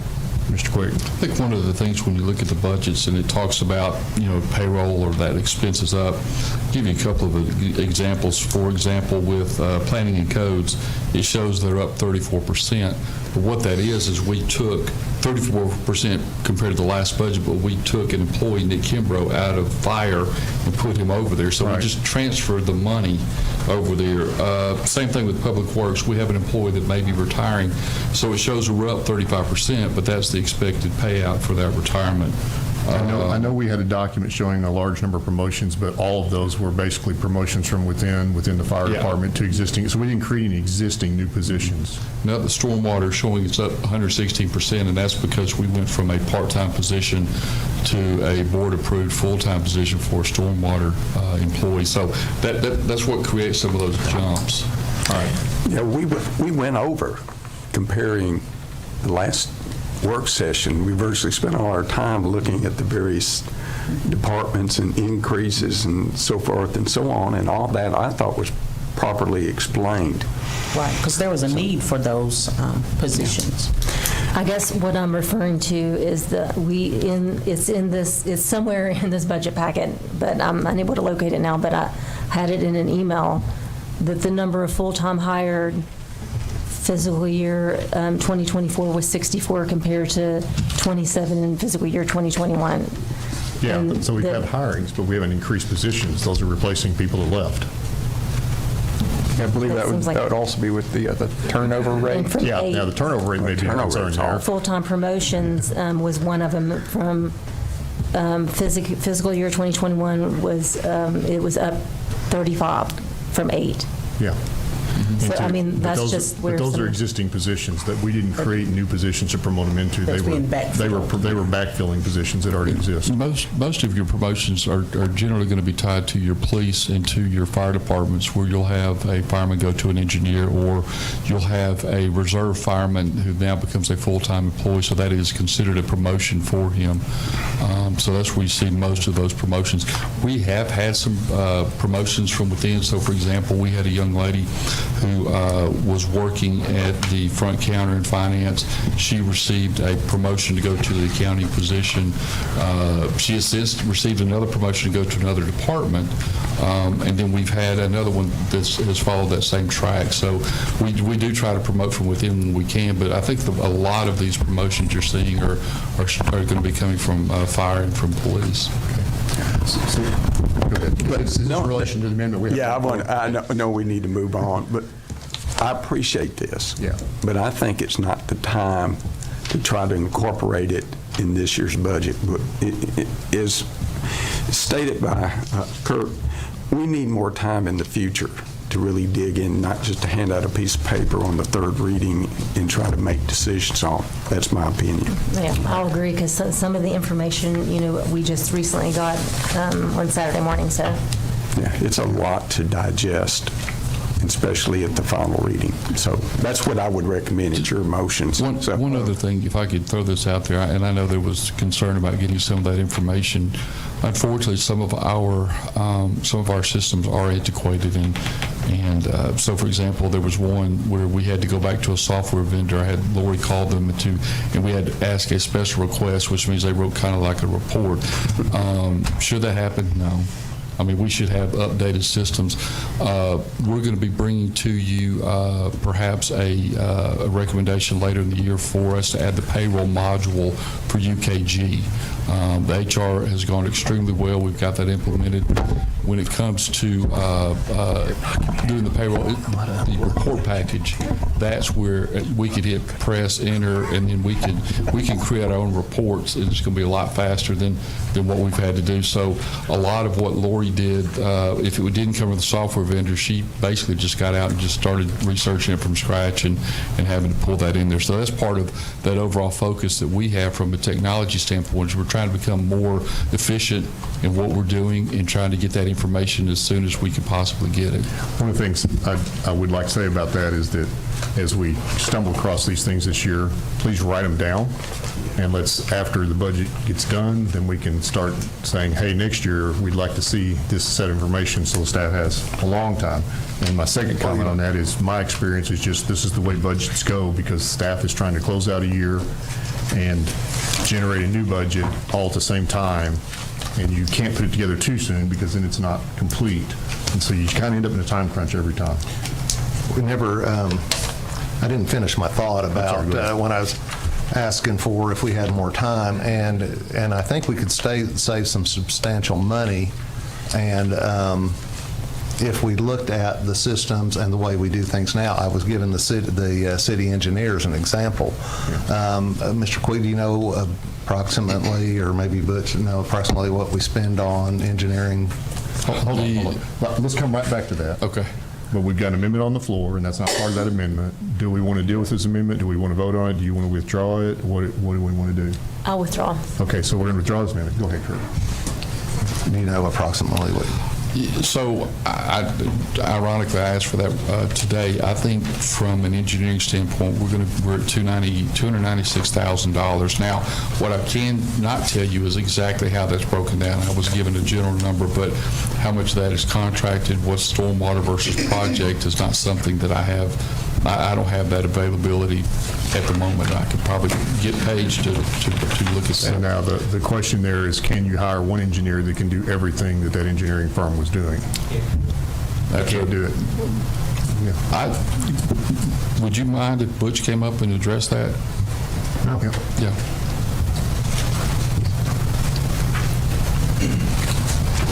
What I've seen in my 30 years of doing this, smaller governments like us, you can hire an engineer. You're going to get one in here. You may get one fresh out of school. You may get one for 140, 150 grand. They're going to build a resume, and they're going to be gone in a year and a half, 2 years. I can tell you that's already happened in other cities around us. I'm not going to say who, but that has happened. Or you're going to find an engineer that's probably looking to retire out. They may come in here for a year or two, and you're going to be replacing them. You can't jump into these projects that we're already in and expect somebody to come from the outside to pick up these projects. It'll end up costing more in the long run. You can hire a civil PE, but they can't come in and do all the stormwater, so they're still going to have consultants. So, I mean, I'm just telling you, we've looked at this several times over the years. If you go back to Mr. Baltz's day, we've looked at it. I don't see how that's going to work and save you any money, because if you hire an engineer, you're already at 150 grand, if you can get one these days for that. And then you start adding into consultants for the stormwater, TDEC projects, TDOT projects. One engineer can't do that. So it's just my thoughts. I mean, we have in the past looked at that, and I just don't see it working, but that's up to you guys. Go ahead. And another thing along the same lines, I was saying, we look at these things to cost amount and say, maybe it works, maybe it can't. But another one was the city attorney. Would it, or have we reached a point to where we could hire a staff city attorney instead of having a contract? Yeah. You know, I was looking at different things as changing the way we do things to meet the future needs. I mean, we can't always go back and say,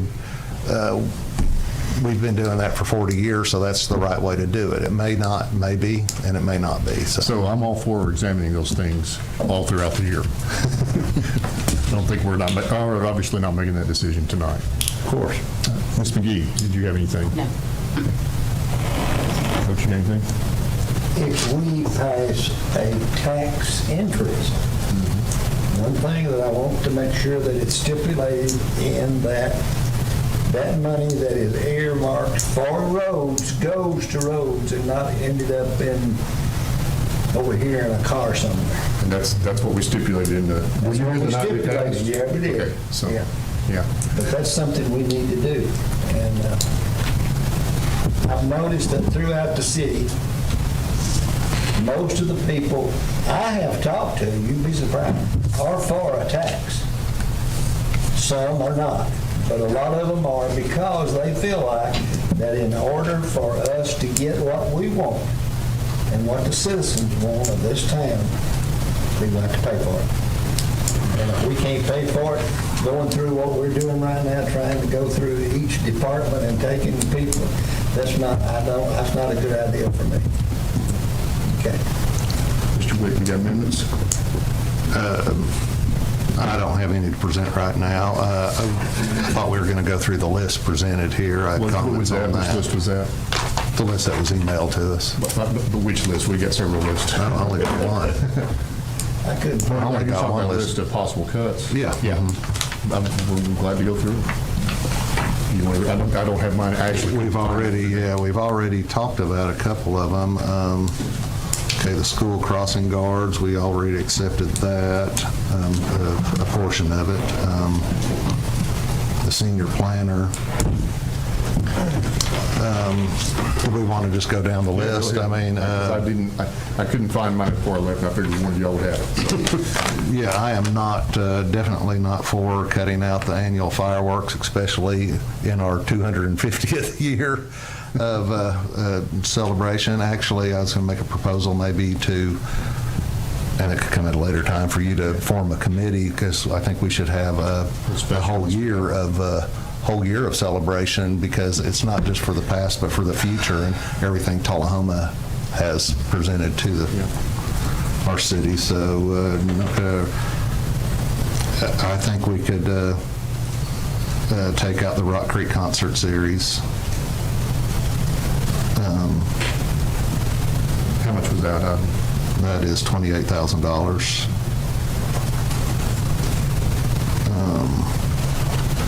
Community service organizations excludes the library and the senior citizens. That means cutting out all of them except for the library and senior citizens. Does anybody have any thoughts on that? I have thoughts on that. I think everybody got this letter. I hope. I gave it to Jason, and it was given before the last meeting. My comments on this is I have a real, and I'll state this right up front, every one of the community service are good causes. Every one of them. I've been on the board of at least one, and then I have contributed financially to various one of these over the years. As I stated, my major issue is here we're trying to find ways to cut money, to take it from our departments, which I think the most important thing in our responsibility is using tax dollars for city needs. And to turn around and give it away, even though they're all good causes, I don't think that's our responsibility. Now, in stating this, I challenged everybody to go through and look at these budgets. Look at the information these people sent us. I didn't make it up. We asked for the financials, and we got it. There's not one that I think is going to perish if we do not fund their needs, except for the senior citizens. And I question, to be quite honest with you, I think they need help.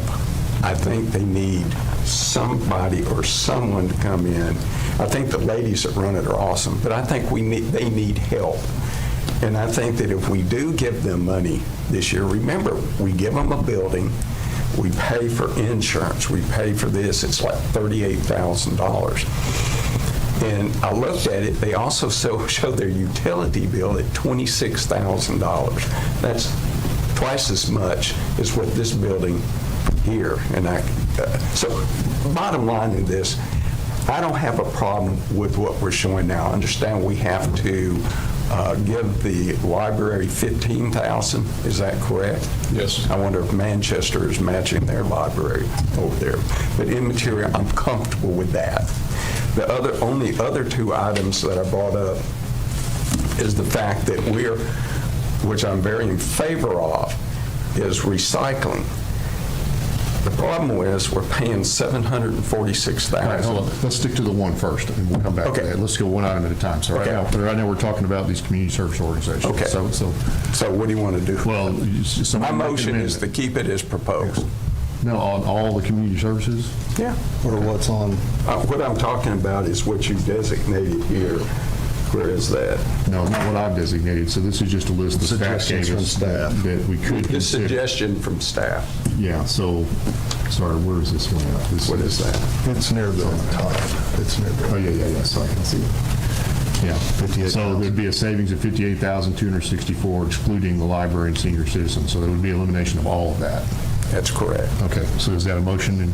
Yes, that's a motion. So there's a motion. Do we have a second? We have a second from Mr. Burke. So it's this community. I'll second. Organizations.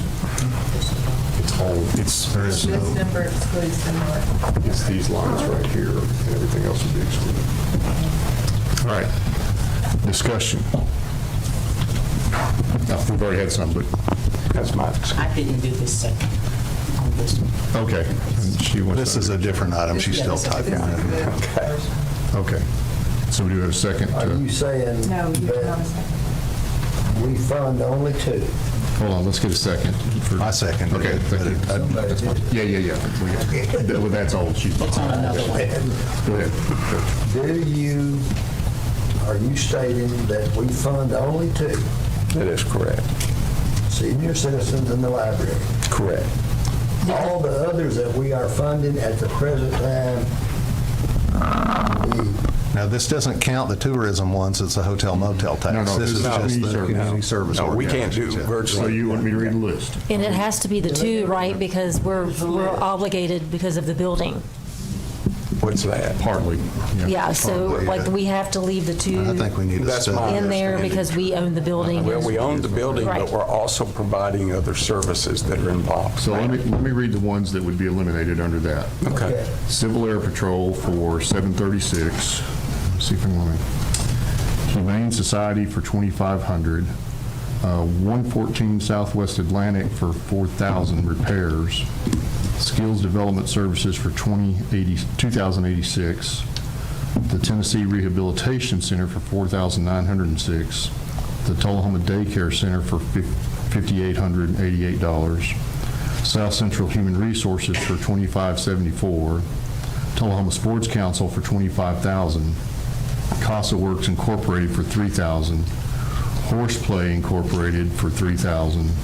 Imagination Library for $1,574, and the Tullahoma Community Foundation for $3,000. All those would be eliminated. I have concerns about CASA, but you're concerned about what? CASA because it's Child Advocacy Center. I got you. It's very good, but you want to know what kind of money they have? I'm just saying it's a. The issue I have, if you look at these and you look at what their balance sheets, all of them have money.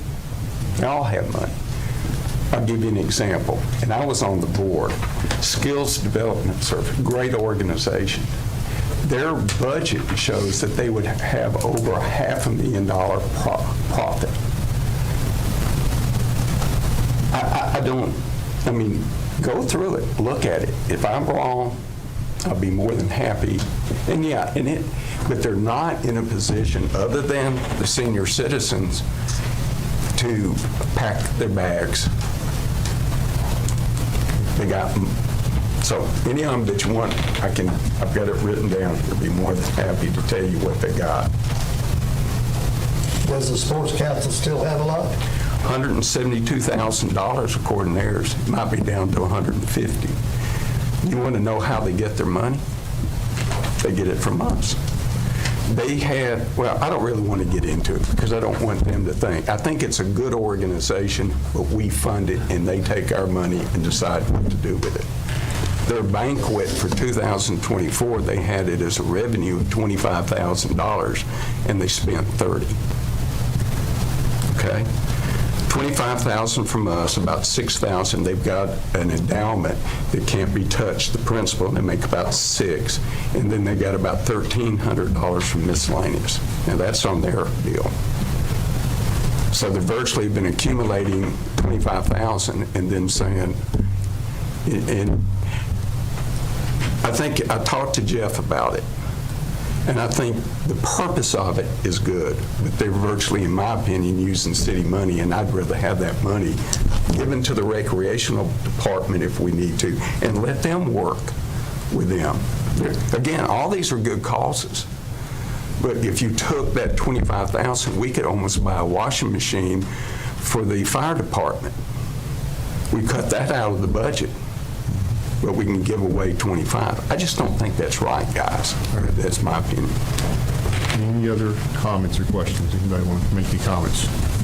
We got an amendment on the floor for that. Ms. Wilson. I only have one comment on the Sports Council. The other thing you may want to think about, we'll be bringing back motel tax information later. you may want to consider, Sports Council was originally thought of as being something for sports tourism. You may want to look at putting them under the hotel motel tax when we go to redo that, consider what that Later on. Yeah, my issue with that is $25,000. They'd have to bring in $900,000 in sales tax to cover it. That's what it is. Oh, The board is- yeah. It takes an awful lot of games and stuff to do it. And most of the stuff they have in there, we funded that through our Little League. We funded our equipment. We didn't give away scholarships. It's a good thing. I think it's a good source of information. The people on there are a good source.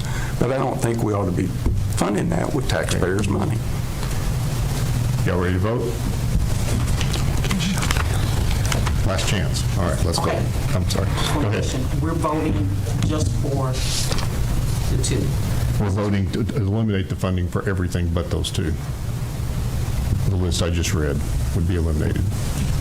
Only funding library and senior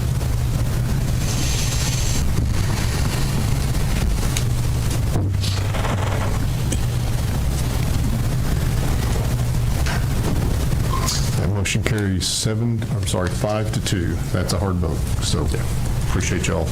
The only other two comments I had were stated in here, and again, are three. We do recycling, which I think is a great thing. Always have done it. Problem is, we're paying like $749,000 for it, and get, I had two different figures, so I'll use the high, 190 in return. The question in my mind is, what do we get from the tipping? How does that offset with us not putting garbage? Yeah, because we discussed it. Can you come up, Mr. Quick? Yeah, hold on. We calculated this, and this is what I tried to email you that is sitting in your box. It's okay. Hold on. I'll let you do it.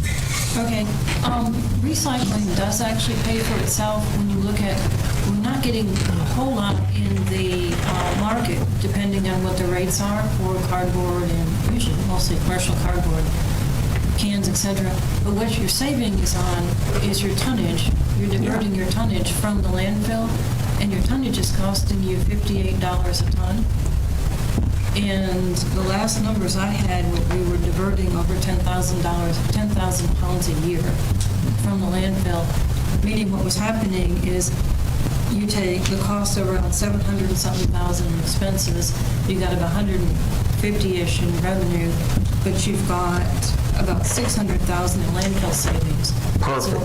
So we're actually coming usually 30-40 to the good when you figure that out. I think that explains it, because that's a big hunk of change. The other area that I looked at was the leaf and brush pickup, which we spend $600,000 on. That's 10 cents. And I'm not question we do it today. In the future, we may need to be looking at a fee for that. Get some return on it, because not everybody, west side of town maybe, east side of town, probably not. Yeah, I think. But that's not a budget item when I was thinking we were going to have to cut it. The other comment I'll say is, I question whether we'd be even asking these questions and grinding into this if we weren't specifically requesting money for an item, meaning that we have continued to go ahead in our general fund as we are now without any increase. What do you mean? I don't Well, follow. the point being is, if we're looking at reducing 10%, we're at 195, we're dropping it down to get in the general fund, we're going from 195 to 175 to handle our expenses. That's what we're doing, because we're specifically stating the tax for the roads and for the city hall. So let's say that those weren't even on the table. Do you think we would be looking at an increase in the general fund? Or in our taxes? Okay, so. Yeah, see what I'm saying? Well, the general, So the first question is there an increase in the general fund apart from the increase in roads? That's right. Yes. Okay. It's called pay raise. Okay. But will we be able to handle it with our current So tax rate? we're pulling out of reserves right now for that, correct? We're looking at when you take the paving and the repairs to the building out, your budget is still going up 2.8%, and that's when you're still using 900,000. So we're living on our reserves This year. This year. We are assuming that we'll be able to make that up next year with revenue. We're hedging our bets because we don't really know what the economy, just like you were saying, is going to do in terms of our sales tax. And isn't that kind of a counting device, Sue, that you've used to balance the budget going in, and then we actually do better so we don't actually have to use those reserves? Yeah. Last year, Hopefully not. Not much. this year, we're using a little bit of reserve this year, this budget year, correct? I think we will, but we budgeted, what, maybe 7, and we probably won't use all. I don't see us using maybe half of that. Okay. So there's a chance we're going to use some of our reserve. Our reserve is healthy, but I think that's a question. This to me is where going forward we have to say, now what can we start doing right now throughout the year to be looking at ways to stay tight and give ourselves a chance. We've got future growth coming in Summerlin, and that's going to generate more retail. Can we stay lean until that catches up and live on our reserves just a little bit? But we got to be lean, I think. I certainly agree with that. Yes. Therefore, I'd like to make a motion that we pass the budget with the amendments as. Hold on, we still got a couple of things to look at here. Oh, we got a few more items on the list, but I appreciate that. Okay, well, that was only, I thought you were asking specifically for me. So the other, I'm sorry, go ahead. I need an amendment, please, Mayor, Amendment for? to add the Tullahoma City Schools budgets that were presented in here that will require amendment on third reading each time when they're added. So I need someone to amend, to add those also. What will they need an amendment for? Because they were not in the second reading. The Tullahoma schools. They were not in the second reading. Right, they did not get an opportunity to approve them. They've been approved between second and the ninth reading. So we need an amendment tonight to add, to accept the school budgets as included in your Okay, packet. well, let me, just don't let me forget that, because we're working our way through this list, and we'll come right back to that in a moment. I've finished my comments. No, that's okay, thank you for that. And so, but Mr. Glick started down this list here that we were provided, so let's just go run through them real quick. Police SWAT training and equipment, to me, that stays. Yeah, keep that. That's just me. Police training ammo. I'm just going to read these, and if anybody wants to discuss them, let me know, otherwise we'll move on. Fire turnout gear. The weight room equipment we've already dealt with. Legislative training we've already dealt with. Then we had open positions, senior accountant. Go ahead. I think we not hire that this year. So I think there's some discussion to be had about that one. As I understand it, that's a pretty desperate need for the department right now. It was a need that quite honestly, it was budgeted. It was budgeted for this past year. Sue gave up her position in order for us to get the additional IT support that we needed. So she's already gone this last budget year without that senior accountant. It's a pretty big job. I would hate for us not to have that senior accountant this year, because I mean they're running. Did we have that position in the past? Yeah. So this isn't the creation of a new position. This is refilling a position we've left vacant for a while. It was the position that Paige had, and a lot of the purchasing and those types of responsibilities. And then we would be adding a few more to that position as well. I mean, if somebody wants to make a motion on it, they can, but. I'll make the motion to reduce it this year. Okay. So we have a second on that? Hold on, she's got to type it in, yeah. But in the meantime, do we have a second to remove that? I'll second. All right. I would like to make a comment on that one. Yeah. So when we were given this list, one of the things I did was I started calling every head of the department to discuss with them every item on this. So in talking with Sue, this one has been vacant since I believe it was FY23. Currently, it's needed to help with TIFs for TAEDC, like what we just passed for Summerlin. That is a position that would be able to help with grants to bring more money into the city, and that they could also be looking into, and this part I don't really understand, I believe it was better forms of debt services and automated pay through, is that through UKG? This hasn't been open, I mean, I don't think this has been, not since '23, it hasn't been vacant. It's just been 1 year. Oh, okay. Yeah, it's been. Maybe that's right. I wrote wrong. Page was, yeah. When Paige became the Assistant Director of Finance, we did not backfill her position. Yeah. But it is And the other, Overtime as much as we could. the other concern with that is we have two former employees who have retired that are now serving in part-time roles, trying to take up some of that. I'm not sure how much longer they want to keep coming to work every day, so I think that's something we're looking at as I well. mean, basically, Paige took a vacant position. Yes. And somebody kept doing all her work, too. Yes, sir. So would that delete, so if you hired this new position, would that delete the contract workers then? So there'd be savings there? Right, that would drop that back. We've had to increase that. Okay, how much, can you estimate how much that would be savings, and if we kept that in and deleted the, I guess, 1099 employees?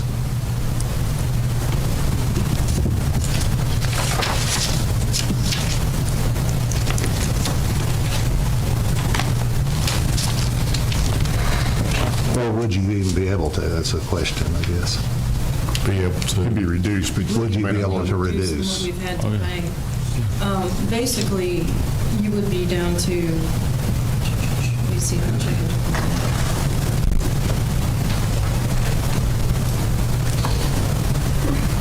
You should be able to drop at least 15,000 from there when you fill that position. Okay, I'll amend my motion to leave that accountant position in and take the $15,000 of savings through, I guess, Whatever that part-time line is. employee, whatever it is. Yeah. Can you interpret what that means?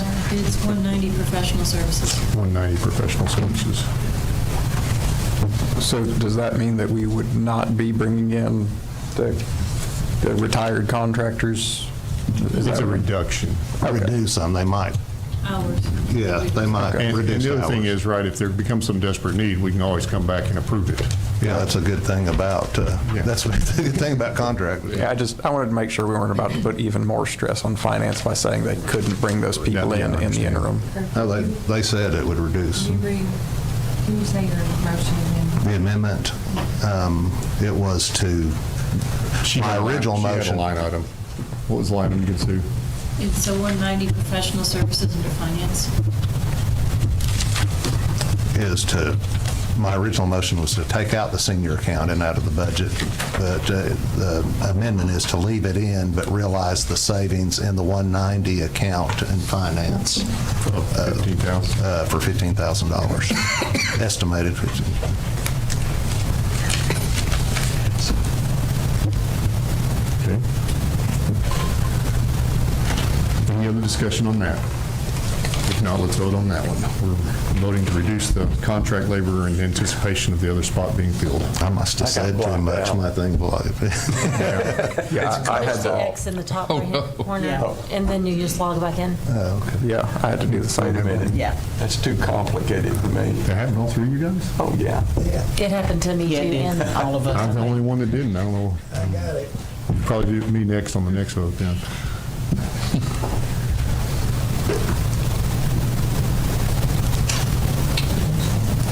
Bush, it shows you it's not voting yet. Oh, wake me up. I was looking. Thank you. All right, 7 yes on that one. All right. The next That was, excuse me, I just want to procedurally be right. That was amendment. Do we have to vote on the amendment and then vote on the I took motion it as I amendment? took it as a friendly amendment. You modified your original. Oh, okay. Oh, okay, cool, cool. Since it was your amendment, I just, Yeah, good deal. we can do Good that. deal, yeah, I like that. Yeah, that, So the next item that's on the list, which I do not recommend at all, is a vacant TADC director, because obviously that position is working to be filled right now. I think we're going to have some good recommendations from the state economic. When they were down here visiting with us on the site, they were putting bugs in our ears like, hey, let us know when you're hiring. We got people to recommend. So I think, and we already started, haven't we, Beverly, on the hire process?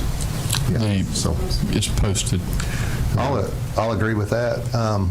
And I don't know if it's the time to discuss it or not, but I would make a motion to move that position where it is within the city and answers to Mr. Quick, and then performs as a liaison with the TADC board, much like Samuel does as a liaison with the Planning Commission. I disagree with that vehemently. That's not the way any of the other industrial boards work, and TADC is technically an industrial board. You need the directors to be able to direct the person doing the work for the TADC board. They do a lot of work independently, legally. All the things related to tax increments, pilots, such that the board is empowered to do. We've had no issue with that working arrangement to my knowledge. It's been a matter of convenience to have that person through the HR system, but I think that person should answer to the board, otherwise the board has no power. Does the staff have any comment on how they would like that to be? I'm going to leave it to the board. Can I just say, the TADC and airport are separate entities, they're separate component units of the city, but they have their own separate They're incorporated. identifications. They're separate corporations.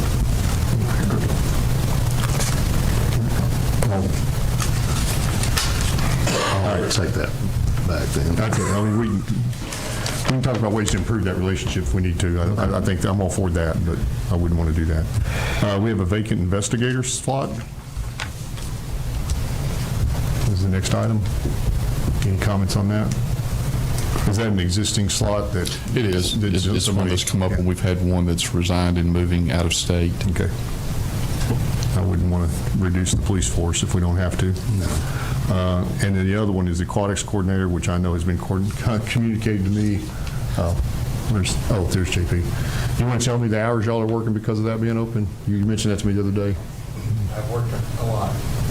So apparently our Parks and Rec director and assistant director are both working weekends to cover that slot.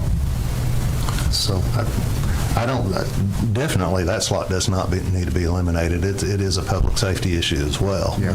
But we might be able to realize some savings by eliminating the position not listed there, the program coordinator, or not eliminating the position, at least delaying it in this year's budget. Is it filled now? No, it is not filled. It's open. As far as I know, last I'd heard. What is that? It's a program coordinator. It's not filled. Can you describe that position for us, Mr. Quick?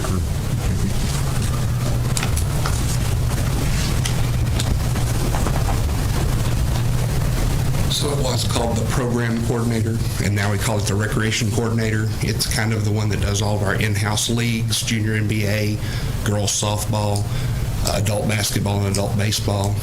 They also help with any small programming, like monthly programs, Mother's Day craft, Father's Day craft, Valentine's Day, any of the kids programs, senior programs, outdoor programs, or sports programs.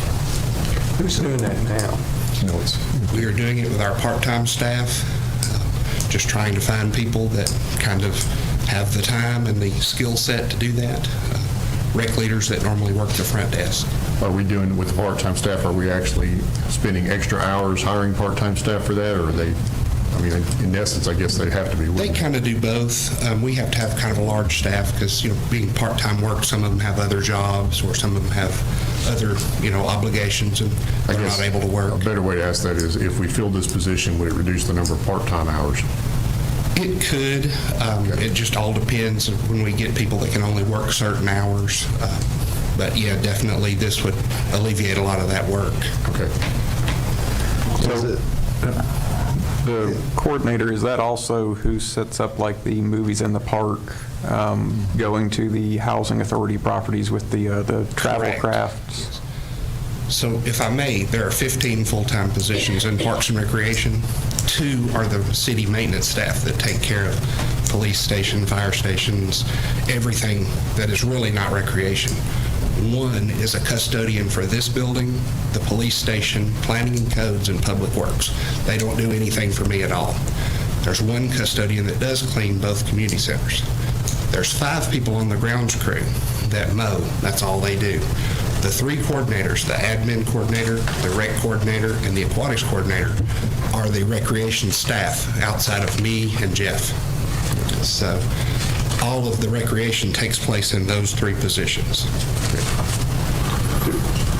What, and JP makes a point that we've talked about at length before. I think, and it doesn't have to be done in this budget, but in future budgets, I think all those maintenance components need to be taken out of the Parks and Rec budget. They could still answer, as far as I'm concerned, still answer to the Parks and Recreation staff, but I think it overstates the amount of money we're spending on Parks and Recreation, because in the Parks and Recreation budget now is the janitor that cleans City Hall or the janitor that cleans the police station, and so it makes it look like we're spending that on recreation, which we're not. Right. That's a good point. I was asking about this position, about the potential to cut it, and I guess it was a question more than a request. How long have you been out of this position, JP, and is it one of those that's hard to fill? This position was vacant the end of February. This is the toughest position to fill in the city, I believe, because of the hours. Everybody wants to work 7:30 to 4:30, Monday through Friday. Events and programs happen outside those hours. If you have a family, if you have other obligations, it's a very hard job to have a good work-life balance. Most people use this as a stepping stone to move into the director's role or a deputy director's role. Since I worked with the city, we've had 14. 14. Wow. So, I mean, it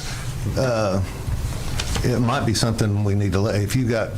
Maybe there's a structure problem there. Yeah, right, yeah. So that's why I think it might be something we could delay and look at how we could do it a different way potentially. I don't want to take it out of JP's, to reduce his staff permanently, because he's doing a lot with a little, but I do think it might be somewhere we could get some savings right now while we figure out maybe a better path.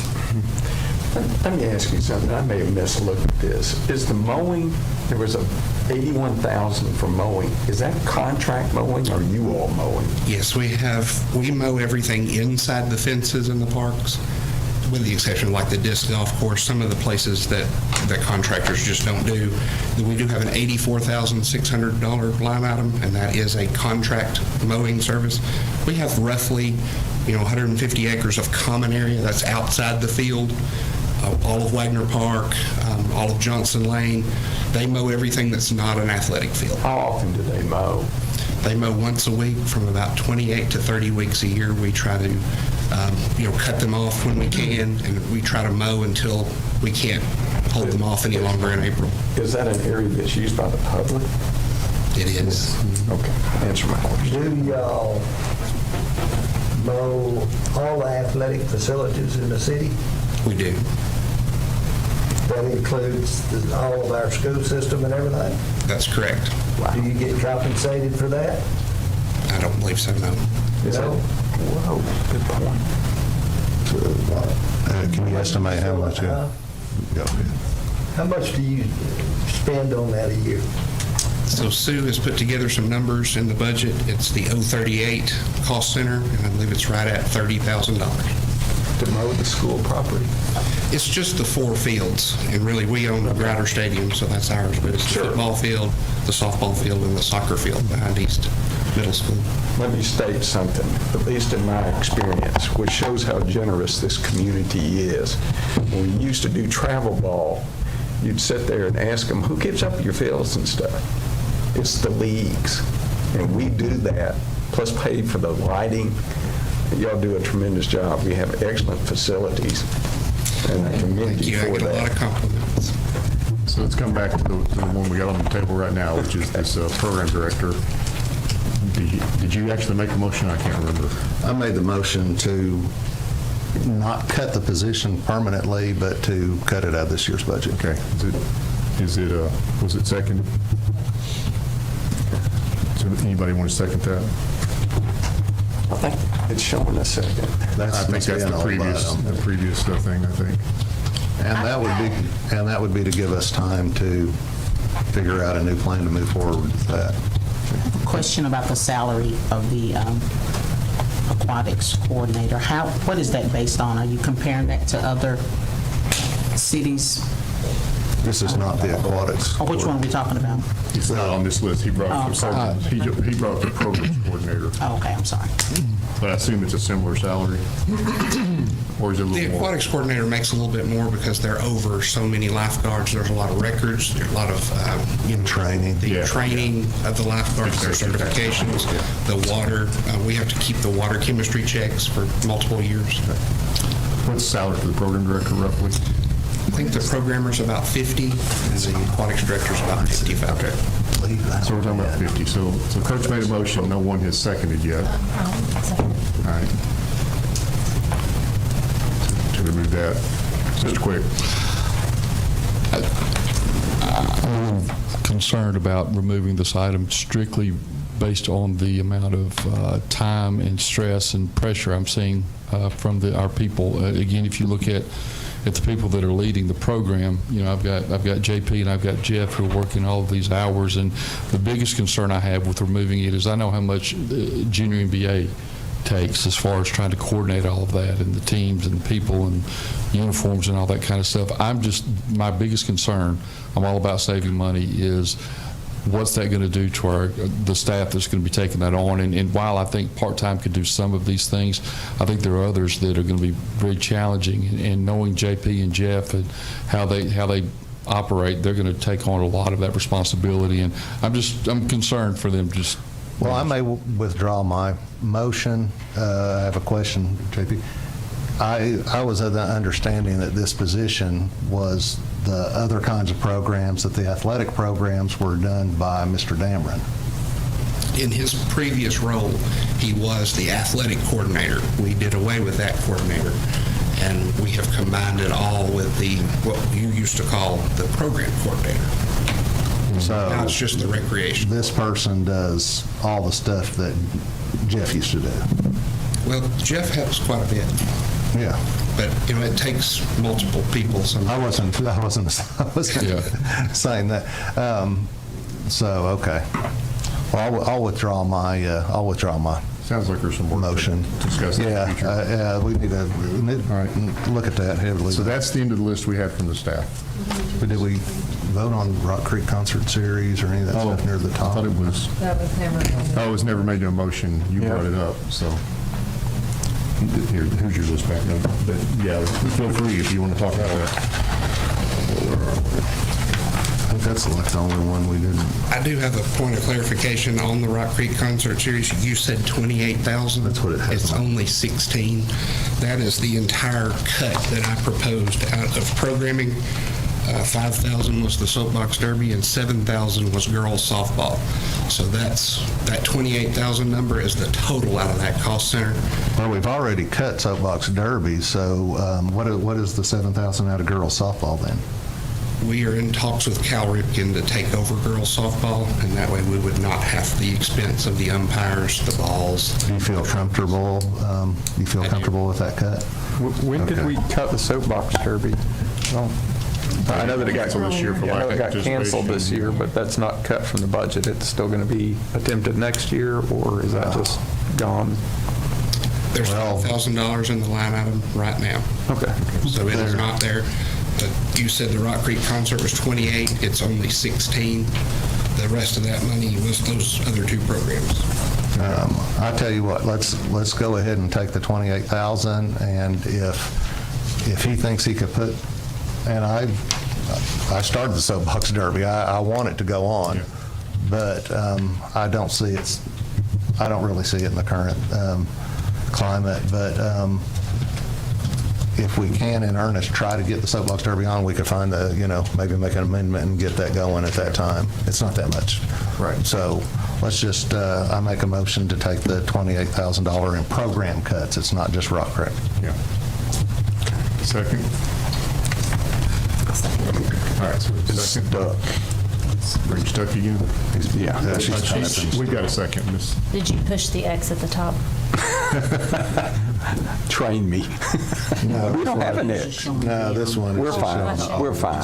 All right, so we have a second. Any discussion on that? So just to make sure I'm understanding, this would be the Rock Creek concert, soapbox derby, and girls softball. Yeah. Yeah. With the option to add them back in later. With the option to add back. I think he felt comfortable about Kyle Ripken taking over and I'm reticent about whether Soap Dog Derby's going to be able to make it or not, so we hope that it does, but let's go ahead and take the cut now, and we could add back if we can get it going. Yeah, I just want to make sure. I'll try to help get it going. That Cal Ripken taking over girls softball means that the city would no longer pay for it, is that correct? That would be? Correct. Okay. Yes.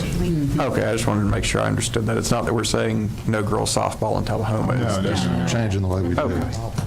We're just not taking on the expenses, some of the expenses. One of the things, just for illustration point, fielding softball teams has become very difficult for us versus what you're seeing with the baseball teams. And so, in fact, I think this year we had to combine with Manchester in order to actually have a league where we would have multiple teams being able to play one another. So I want to make sure it's not like it's a junior NBA or one that's really flourishing. This one's having some issues right now. So it's not like we're going to be cutting a big program that we have ongoing. Yeah. All right. Anything else? That's it. Now, Mr. Tullahoma, I'd entertain your motion. We haven't voted on this. Oh, I'm sorry. We got to vote on this one. I'm sorry. Okay. And then there was one, too, about the school. We need to add an amendment about the school budget. Oh, you're right. Yeah, you're right. Thank you. So voting on the remove the program dollars from Park and Recs, so that passed 7-0.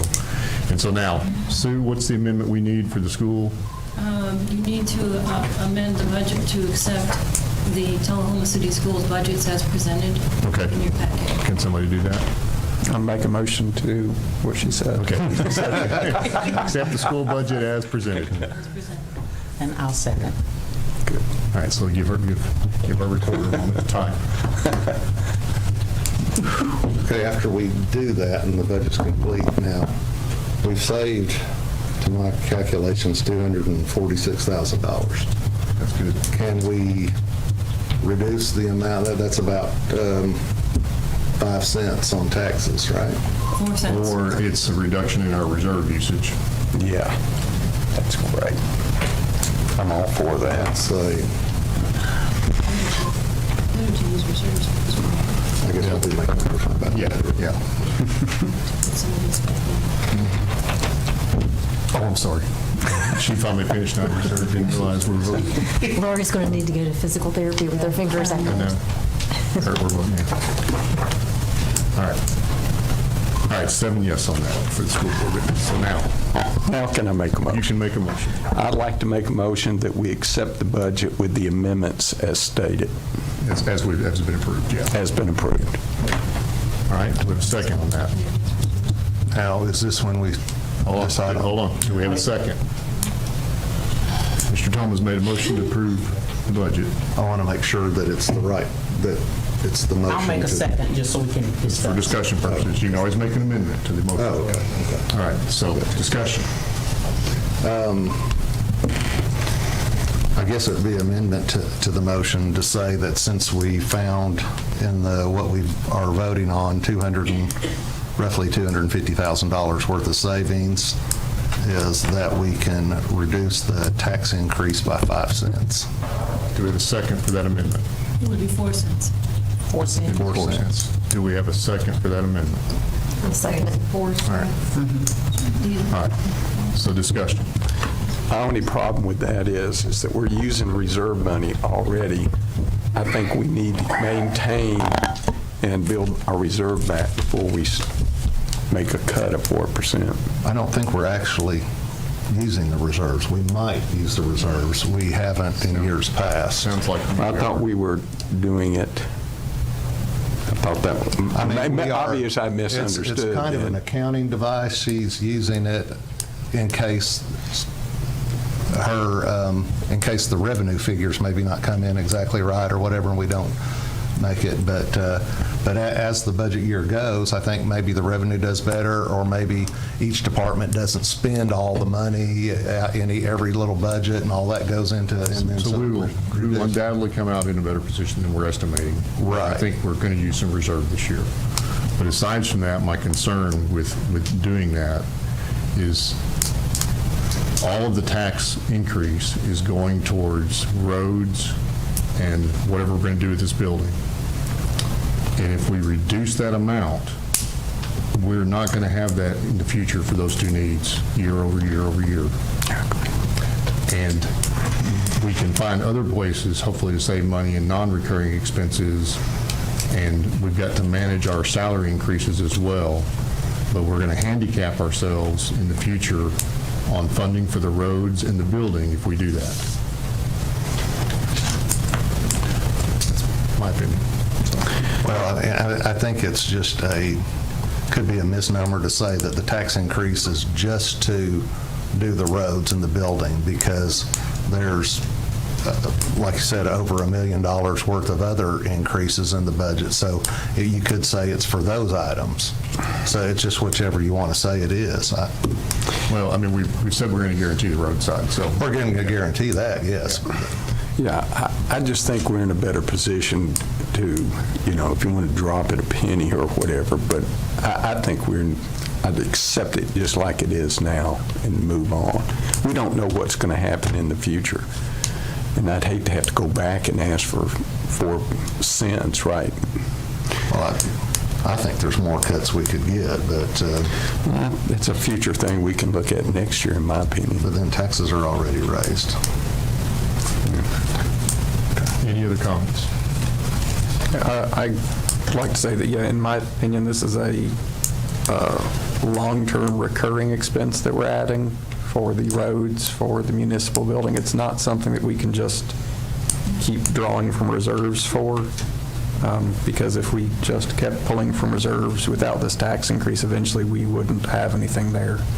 So that's my major concern there. Yeah, I agree. But these roads, it's been our responsibility forever, and we haven't been meeting our responsibility. I mean, and to raise taxes now to do something we should have been doing all along, I just want to But is it one of the reasons? Is it one of the reasons it hasn't been done is because there was a concern we didn't have revenues to do it? Well, we've had a lot of growth. I mean, we've had since the paper I sent out around one of the budget meetings show that we had about 42% growth since growth in what? Revenue since 2019. So since 2013, there's been 30% growth in inflation and 10% growth in the city, which is 40-something%. So that's in line with where we've been. That's the numbers I've been looking at. Yeah, the expenses, the spending has gone up as much as the revenue. So yeah, I think, and we've never taken the step to take care of the roads before. So I just think it's a matter of interpretation of why that was the case. I thought that was our game plan anyway. Not I think we could take care of the roads by reducing other expenses. But we've gone through just about everything that we had on the table tonight. Well, we've gone through everything on the table, but it would take too long to go through all the possibilities that we could have.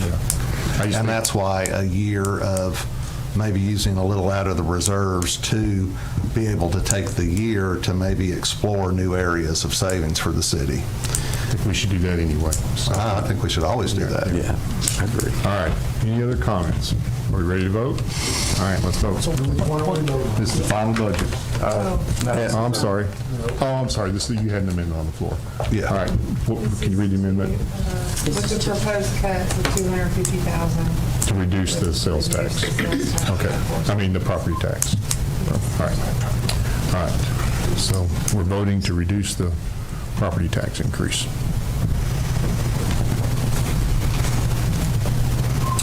Okay, that motion fails 4-3. All right. So now we're back to our original motion. Any more discussion on our original motion? All right, if not, let's vote. I'm sorry, I was asking, does this automatically then reduce how much we use out of the reserves? What do you mean? Sue says yes. Yeah. Oh, yeah. Right, yeah.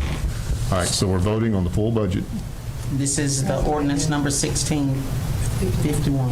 Yes. And so this is all inclusive? Yes. I'm just, so I can sleep. That's right. That's why I'm pausing, and that's the reason when he even coughed, I'm like, okay, hold on. But This number 2, the ordinance number 1651, ordinance adopting the annual budget. Yes, and that's just to raise the tax systems to pay for the roads and all the the stuff, amendments and all that the we've stuff we took passed. out, the amendments we passed will be included. And if you want to talk about it, let's talk about it. I just wanted to have a clear conscience tonight when I laid my head down to Understand. Don't blame you. And this is the vote on the cost of living, the salary, and all of that. Yeah. Ooh, we're stuck. Okay. Okay. You ready? I'm ready. All right, let's vote. Now we vote. Now we're voting.